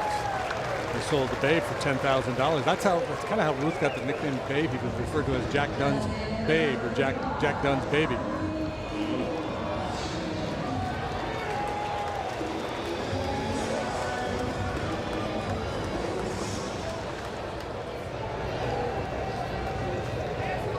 Well, good start for Thielbar. Things did not go well for Caleb last night. Gave up back-to-back home runs to Mayo and O'Neill in one inning of work.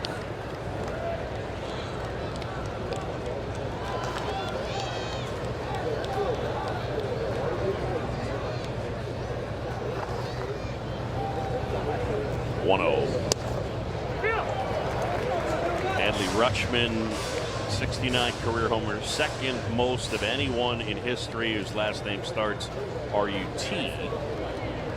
The Ruth guy is #1, and they have the same birthday, February 6th. Bounce to third on a hop, Bregman. We'll head to the 8th in Baltimore. Still tied at 1.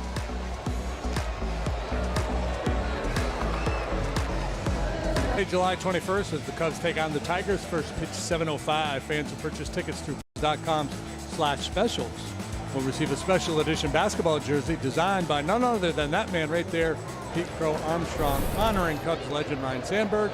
Don't miss out on this offer.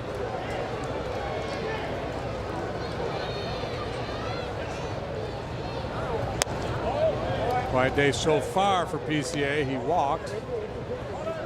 Back in the third, first at bat, a strikeout victim. Popped up to first in the 5th.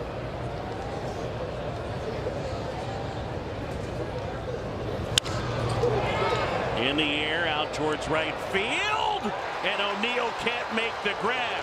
Pete's racing for second, and he's got himself a double.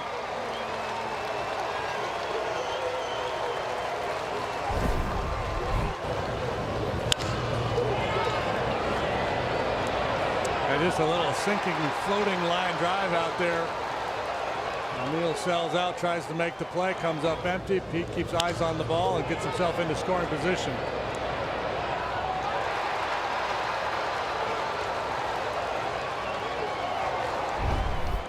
God, he's fast.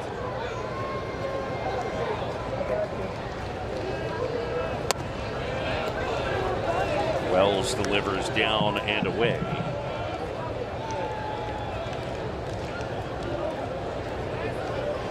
Nothing wrong with the ground ball to the right side here.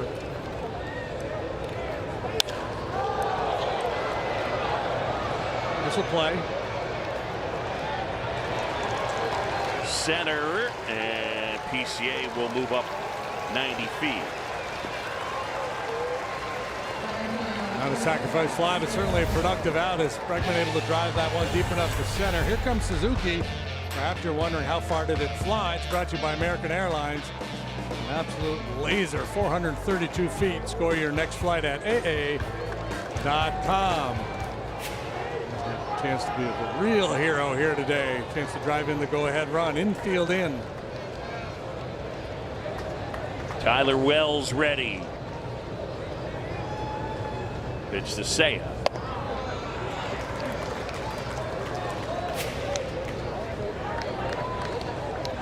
Josh is here in the ballpark.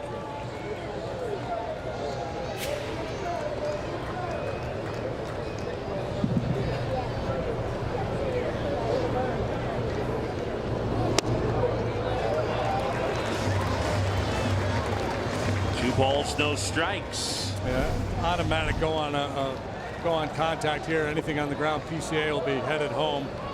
So he got a break. Yeah, he did. A lot of those borderline low pitches have not been called today. Swing and a miss. Good pitch, huh? 2-0 changeup. Yeah, that's a sign of a good changeup, right? This one stays in the zone.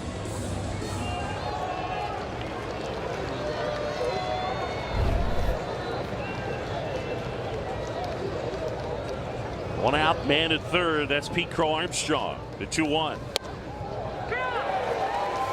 And it's strike two. So they're looking to cover the outside part of the plate. Can't react to that inside heater.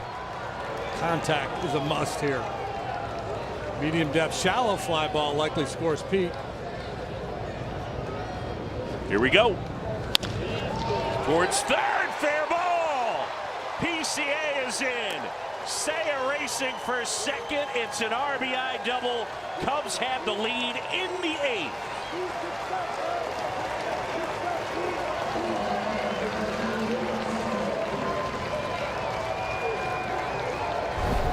Leadoff double. As O'Neill just misses. Bregman able to hit that ball deep enough to get PCA to third. Forces the Orioles to pull the infield in. Here comes PCA with the go-ahead run. They're not in. Alexander might be able to make a play on that ball. And now it's Carson Kelly as the Cub fans make some noise.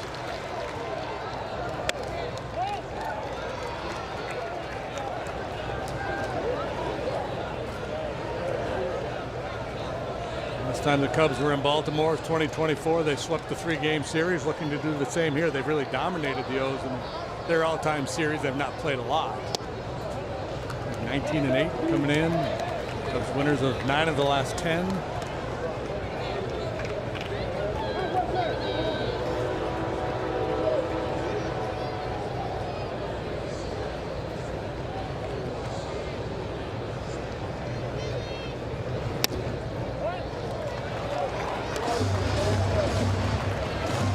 Yeah, it's been fun. This series, a ton of Cub fans. And I mean, as a fan base, travels so well. Kelly awaiting a 3-0. We're there for a strike.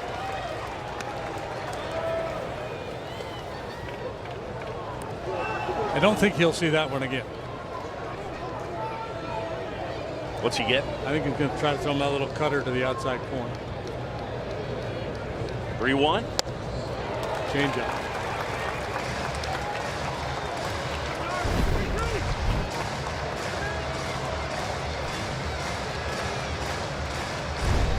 What about now? Now I'm flummoxed. I'm just protecting. I'm going to spread out. I'm going to protect the plate. Try to hit a line drive to right center. Timeout. He might change me up. He might try to run a fastball into my hands because of the changeup that he's already shown me. If he believes in that. It's the question you have to ask yourself as a hitter. What does this guy do best? What does he do under pressure? Man in scoring position, 3-2 count. What's his go-to? He went heater that time.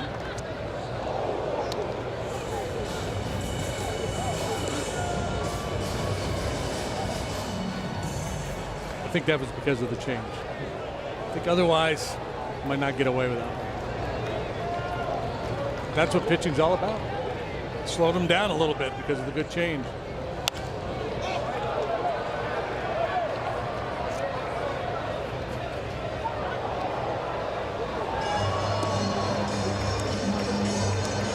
Tarps are off.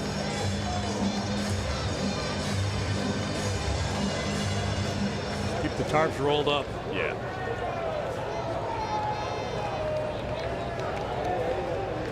Right there. Swing and a miss, and Wells gets Kelly. 2 outs. Yeah, this is a little cutter. Little late action at 92 miles an hour.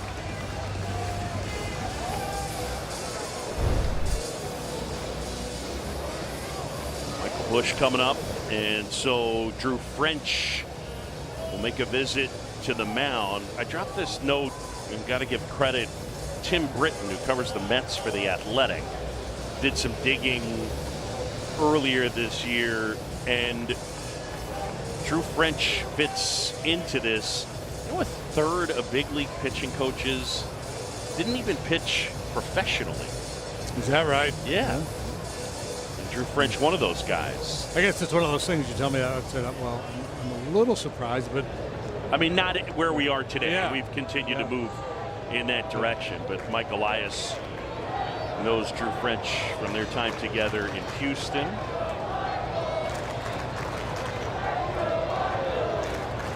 Busch at the plate.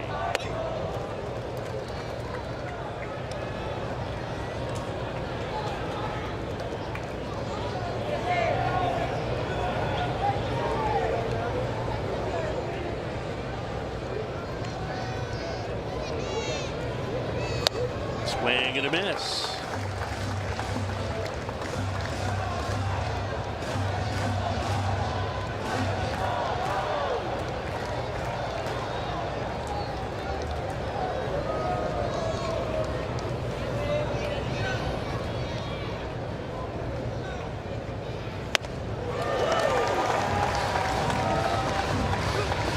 Tyler Ferguson is up in the Cubs bullpen. But he'll be next. Busch in a 1-2 hole. Suzuki at second. He's given the Cubs a 2-1 lead. Wells ready and fires. Busch hanging in there.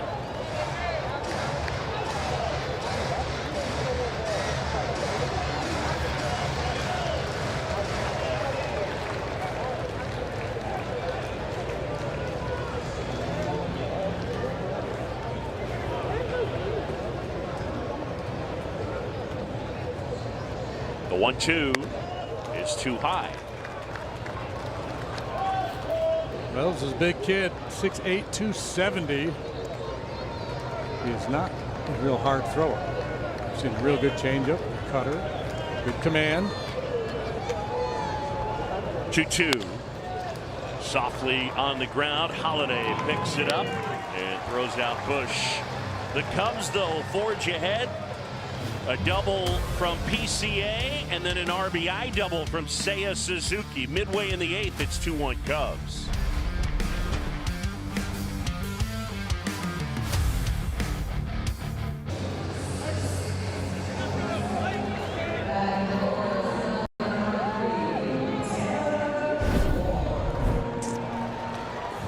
A little hitch in the giddy up of Seiya Suzuki as he came off the field.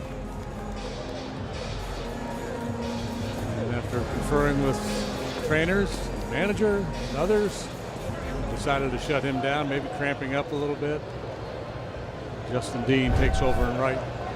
So Dean in right, and Seiya will sit the rest of the way. Tyler Ferguson. And there's a strike to Taylor Ward.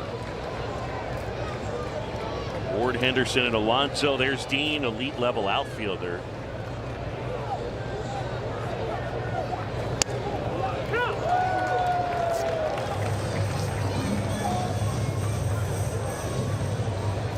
The numbers on Tyler Ferguson. This is his 10th appearance. ERA of 5.79. He hasn't walked anybody yet. Strikeout numbers are good.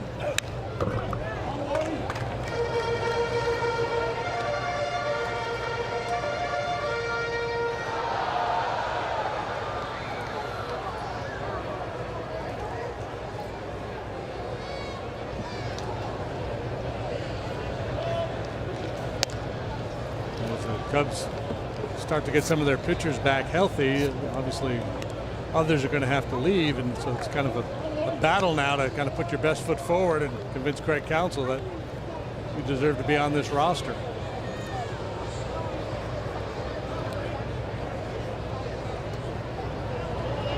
One and two, and a swing and a miss struck him out. Downstairs for more on Ferguson. Here's Taylor. Boog, he's quickly worked his way into the trust tree with Craig Counsell, and one of the reasons for that is his sweeper. He's gotten a ton of chase, a ton of swing and miss on that pitch. He told me the first day in AAA, they taught him a new sweeper grip. There's basically two that most guys use. He was using a different one, and they changed it because of his arm slot. They felt like it was a little tighter and would be more efficient, and that's exactly what has happened. A lot more swing and miss, a lot more chase. It's been an effective weapon for him. The call is confirmed. Chicago has one challenge remaining. So Maya comes up empty that time, and Gunnar Henderson with a count 1-0. Henderson 0 for 3.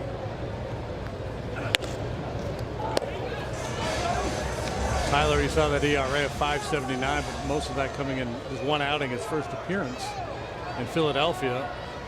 Back on May 5th, he gave up 4 runs. He's only given up 2 runs after. Yeah, that appearance was with the Athletics. That's correct. Made his Cubs debut on June 11th. Henderson gets plunked.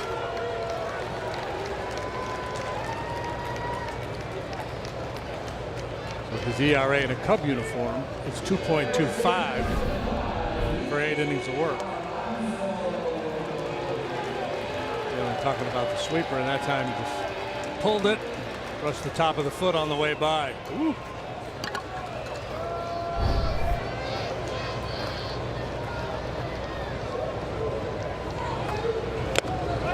And that hit him. How about the kindness of hit by pitches here? One guy got hit in the shoelaces, and the other guy got brushed in the jersey.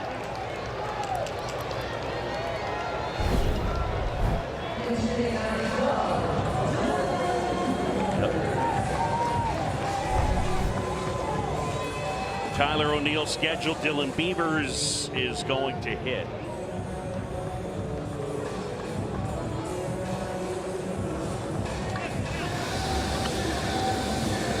And Ryan Rollison up in the pen. Here comes Craig Counsell.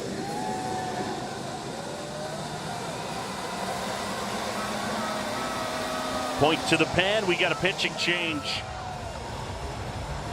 Ryan Rollison coming in.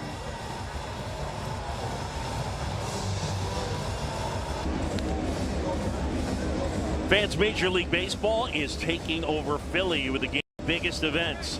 The action begins with the T-Mobile Home Run Derby on Netflix July 13th at 7 p.m. Central. Then catch the 96th MLB All-Star Game presented by MasterCard July 14th at 7 p.m. Central on Fox from Citizens Bank Park. Well, we've come down to cases here. A couple of guys aboard. Aggressive managing on both sides. Rollison comes out of the pen to face Beavers. Beavers gets pulled back, and they'll use Jackson here, right-handed bat, the lone righty remaining on their bench. So Jeremiah Jackson. And a breaking ball clips the corner for a strike. Ryan pitched 2/3 of an inning here on Tuesday, allowed 2 runs. A couple of hits, a walk, and a pair of strikeouts. So back-to-back outings now where he's allowed a couple of runs.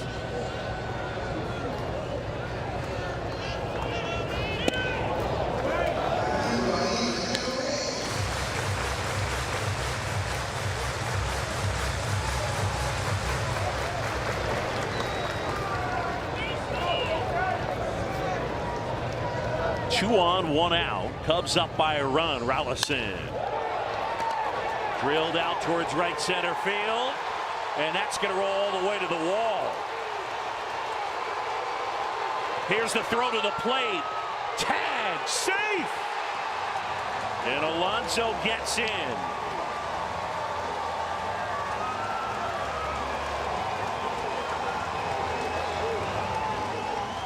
Clock ticking down at this stage of the game. Absolutely worth a look. I don't think they're very optimistic they're going to get this overturned.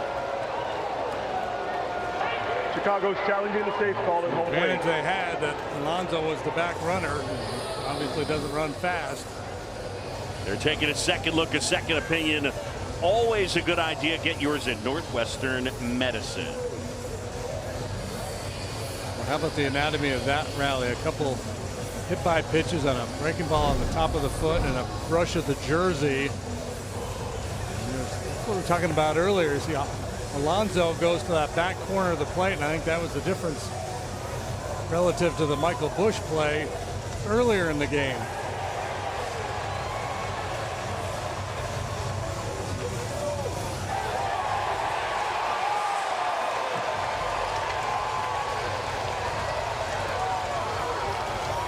After review, the call on the field is confirmed. The runner is safe. Chicago will lose the tag. Just in ahead of the tag. Maya, the big polar bear lumbering home with the go-ahead run. Got that left hand in there.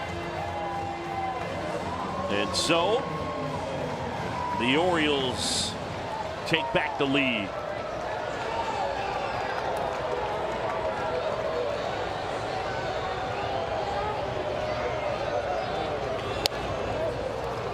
First one to Holiday, misses outside. Jeremiah Jackson with a big 2-run double off the bench.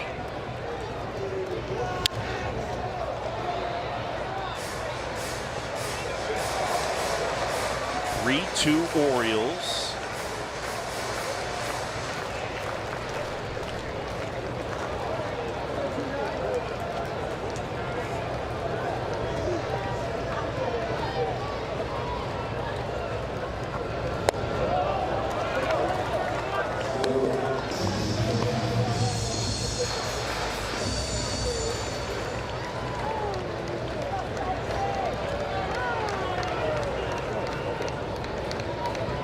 Rolison ready to kick it 2-1.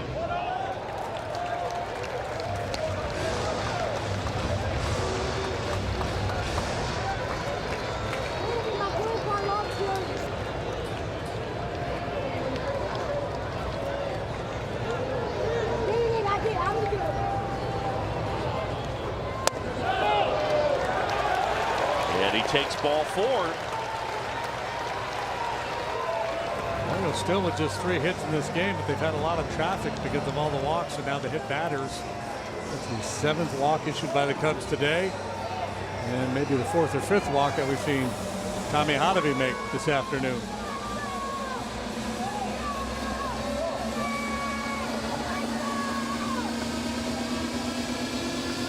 2 runs will be charged to Tyler Ferguson.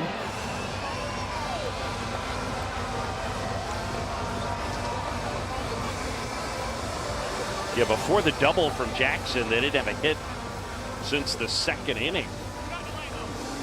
And that was the homer from O'Neill.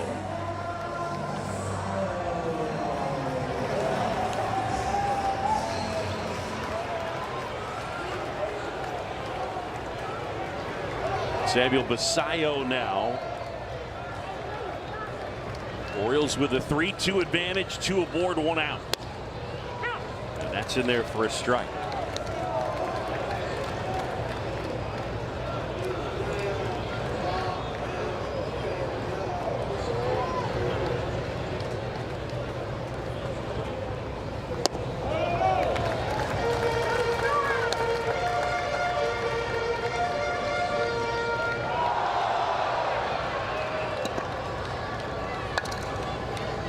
David Peterson started, went 5. They gave up just the 1 run.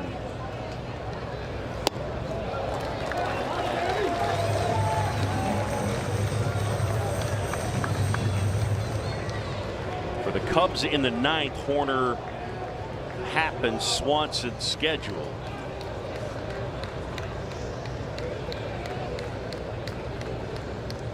Rolison. Fly ball left field. Happ towards the line. And into foul ground. He makes the catch.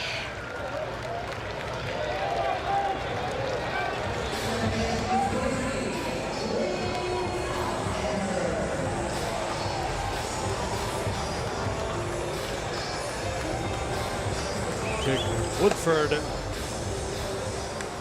warming up for the Cubs.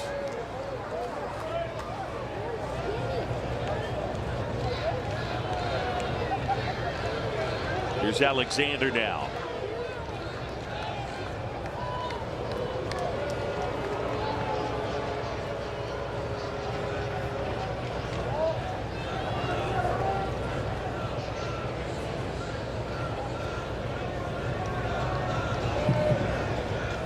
Rolison. Swanson will toss to Horner. They get the out at second. And we'll head to the 9th. The Orioles have taken the lead. Last chance for the Cubs.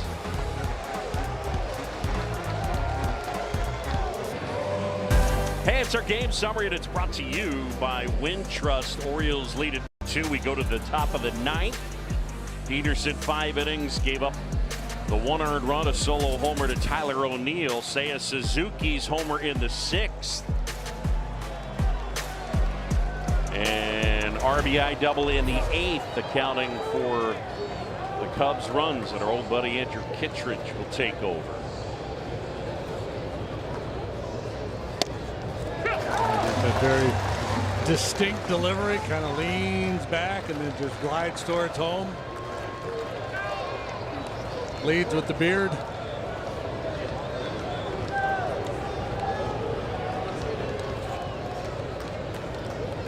Cowser into the game at center. That pushes Taveras to right.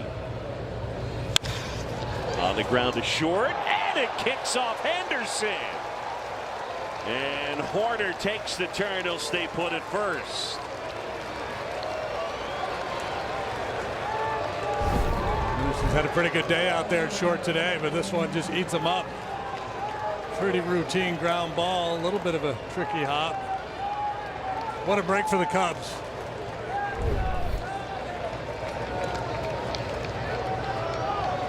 Tying run aboard. And here comes Ian Happ.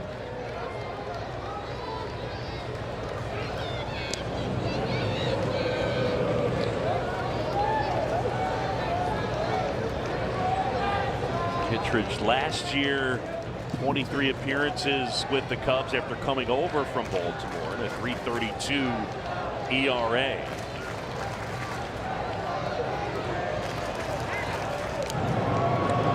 Two disengagements.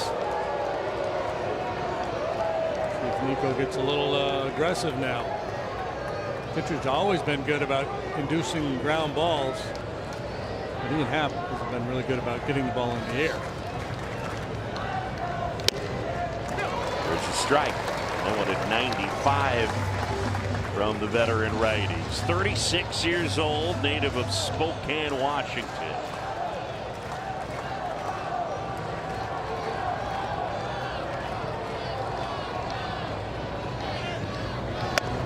That's a little bit high.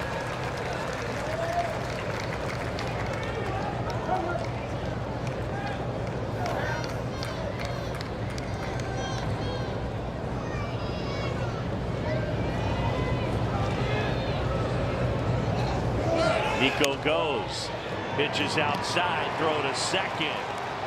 Oh, and he came off the base. Yeah, he came off, but he came back. He got the foot back on. Ramon De Jesus is saying that in the interim he was vulnerable. We'll see. Obviously, you're going to challenge this. Basayo's got a cannon for an arm. And this is one, if you're an umpire, you're appreciative of replay here because you want to make sure you get this right. Chicago's challenging the out call at second base. They're taking a second look. A second opinion is always a good idea. Get yours at Northwestern Medicine. I think Nico was alleging He was pushed off the base. He did come off. I thought he was able to get the foot there. Well, it pushed off or blocked, right? Because that's the rule. You can't block the base either. And we've seen this call, that it's a judgment call from the umpires. The middle infielder, the infielder, is supposed to give the base runner a clear path to the base. Yeah, he's not.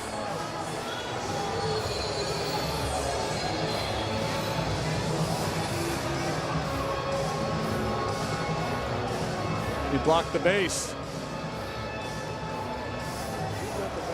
After review, the call on the field is confirmed. The runner is out. Wow.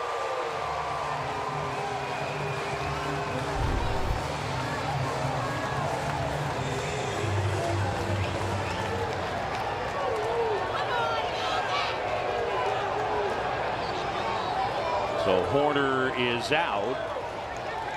Nico didn't he get, didn't this call go against him earlier this year when he was It did. receiving a throw? Yep.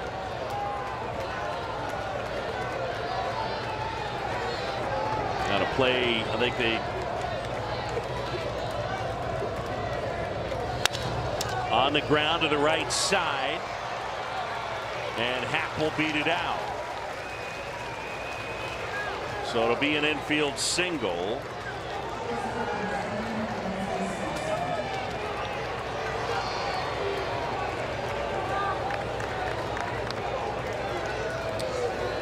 According to the rule, an infielder cannot block a base or impede a runner's path unless they are in possession of the ball or in the act of fielding the ball. And I'm sure that's how they're justifying that call at second base. And it's a little more understandable.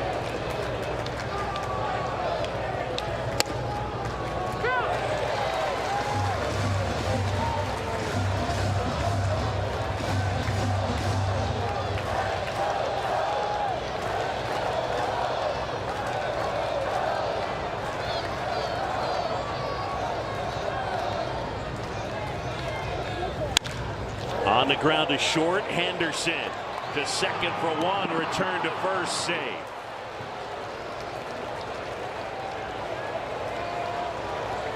And Swanson beats it out. Speed, a big part of this game, and Dansby's speed keeps the game alive. Michael Conforto with an opportunity to do some damage here off the bench. He's been so good in the pinch this year. Big dramatic swing to the bat.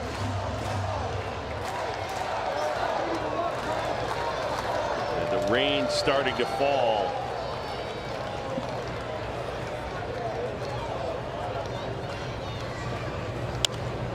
Conforto fouls it away.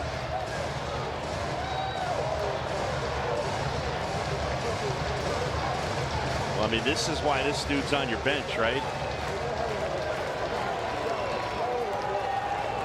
Yeah, men love to have that dangerous bat coming off the bench, but very capable pinch hitter. 3 pinch hit home runs for Conforto this year.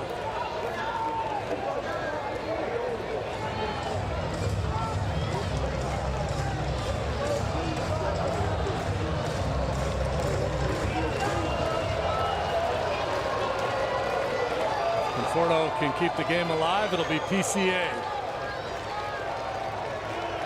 There goes Dansby, pitches high, throw to second. And Dansby is in. So now the tying run is in scoring position. Yeah, I love the aggressive base running. Even after Nico was caught, push the envelope. If you like the math, Kittredge not real quick to the plate. As we mentioned, has a strong arm, but just a little bit on the shortstop side, and it's just a matter of can Dansby hang on. And that's in for a strike, 1-2. The batter is challenging the pitch. Conforto with the challenge. ABS powered by T-Mobile. Yeah, why not? The call is confirmed. Chicago has no challenges remaining. Cubs out of challenges.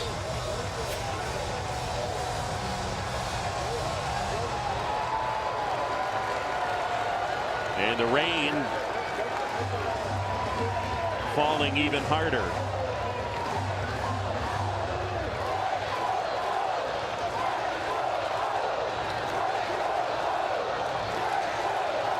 Swanson at second. He's the tying run, 1-2.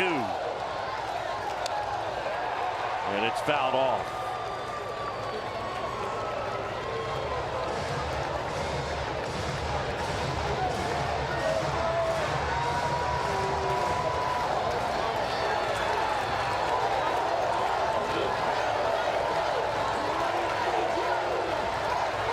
The 1-2. Line drive, left center field. And it's caught. Ward able to haul it in, and the Orioles hang on by their fingernails as the rain really starts to come. And the O's win it 3-2. Frustrating on that play with Nico Horner at second base. They could not, by the way, go back to New York and come back with a call of obstruction in that spot. That wasn't available to them. It's either safe or out on the play. Correct. And, you know, given the definition of the rule, understandable that they ruled it the way they did. It's one of those judgment calls, but frustrating, no doubt, for the Cubs. And Peterson gave them 5 innings of 1-run ball here today, and the bullpen just couldn't make it hold up. Very difficult to win a 1-run game on the road. Cubs take 2 of 3, and now it is off to Cincinnati. For Jim Deshaies, Taylor McGregor, and our entire crew, I'm John Sciambi. Thanks for watching Chicago Cubs baseball here on Marquee Sports Network. Again, your final, Orioles win it by a run, 3-2. Tomorrow, the Cubs in Cincinnati to begin a 3-game series. That'll be Shota Imanaga and Hunter Green. Coverage begins at 5 o'clock. Up next, Cubs postgame live with Cole Wright and Ryan Sweeney. Cole, take it away, sir. Thank you very much, Boog. Obstructions being judgment calls, and you can't challenge judgment calls. That's a tough blow, and it falls in favor of the Baltimore Orioles. Yeah, it's a tough way to lose a game right there. Yes. And another good point is you wonder those oven mitts. You know, Henderson was in front of him, kind of slides over the base. You can't grab the bag when you're in there. It's like you slide right past it, but you could tell the frustration on Nico's face, which I think was warranted. They need to still be able to take guys out at second. Absolutely. We'll talk about that on the longest tease of the year. We're getting you ready for Cubs Post Game Live in a second. We're back in a flash.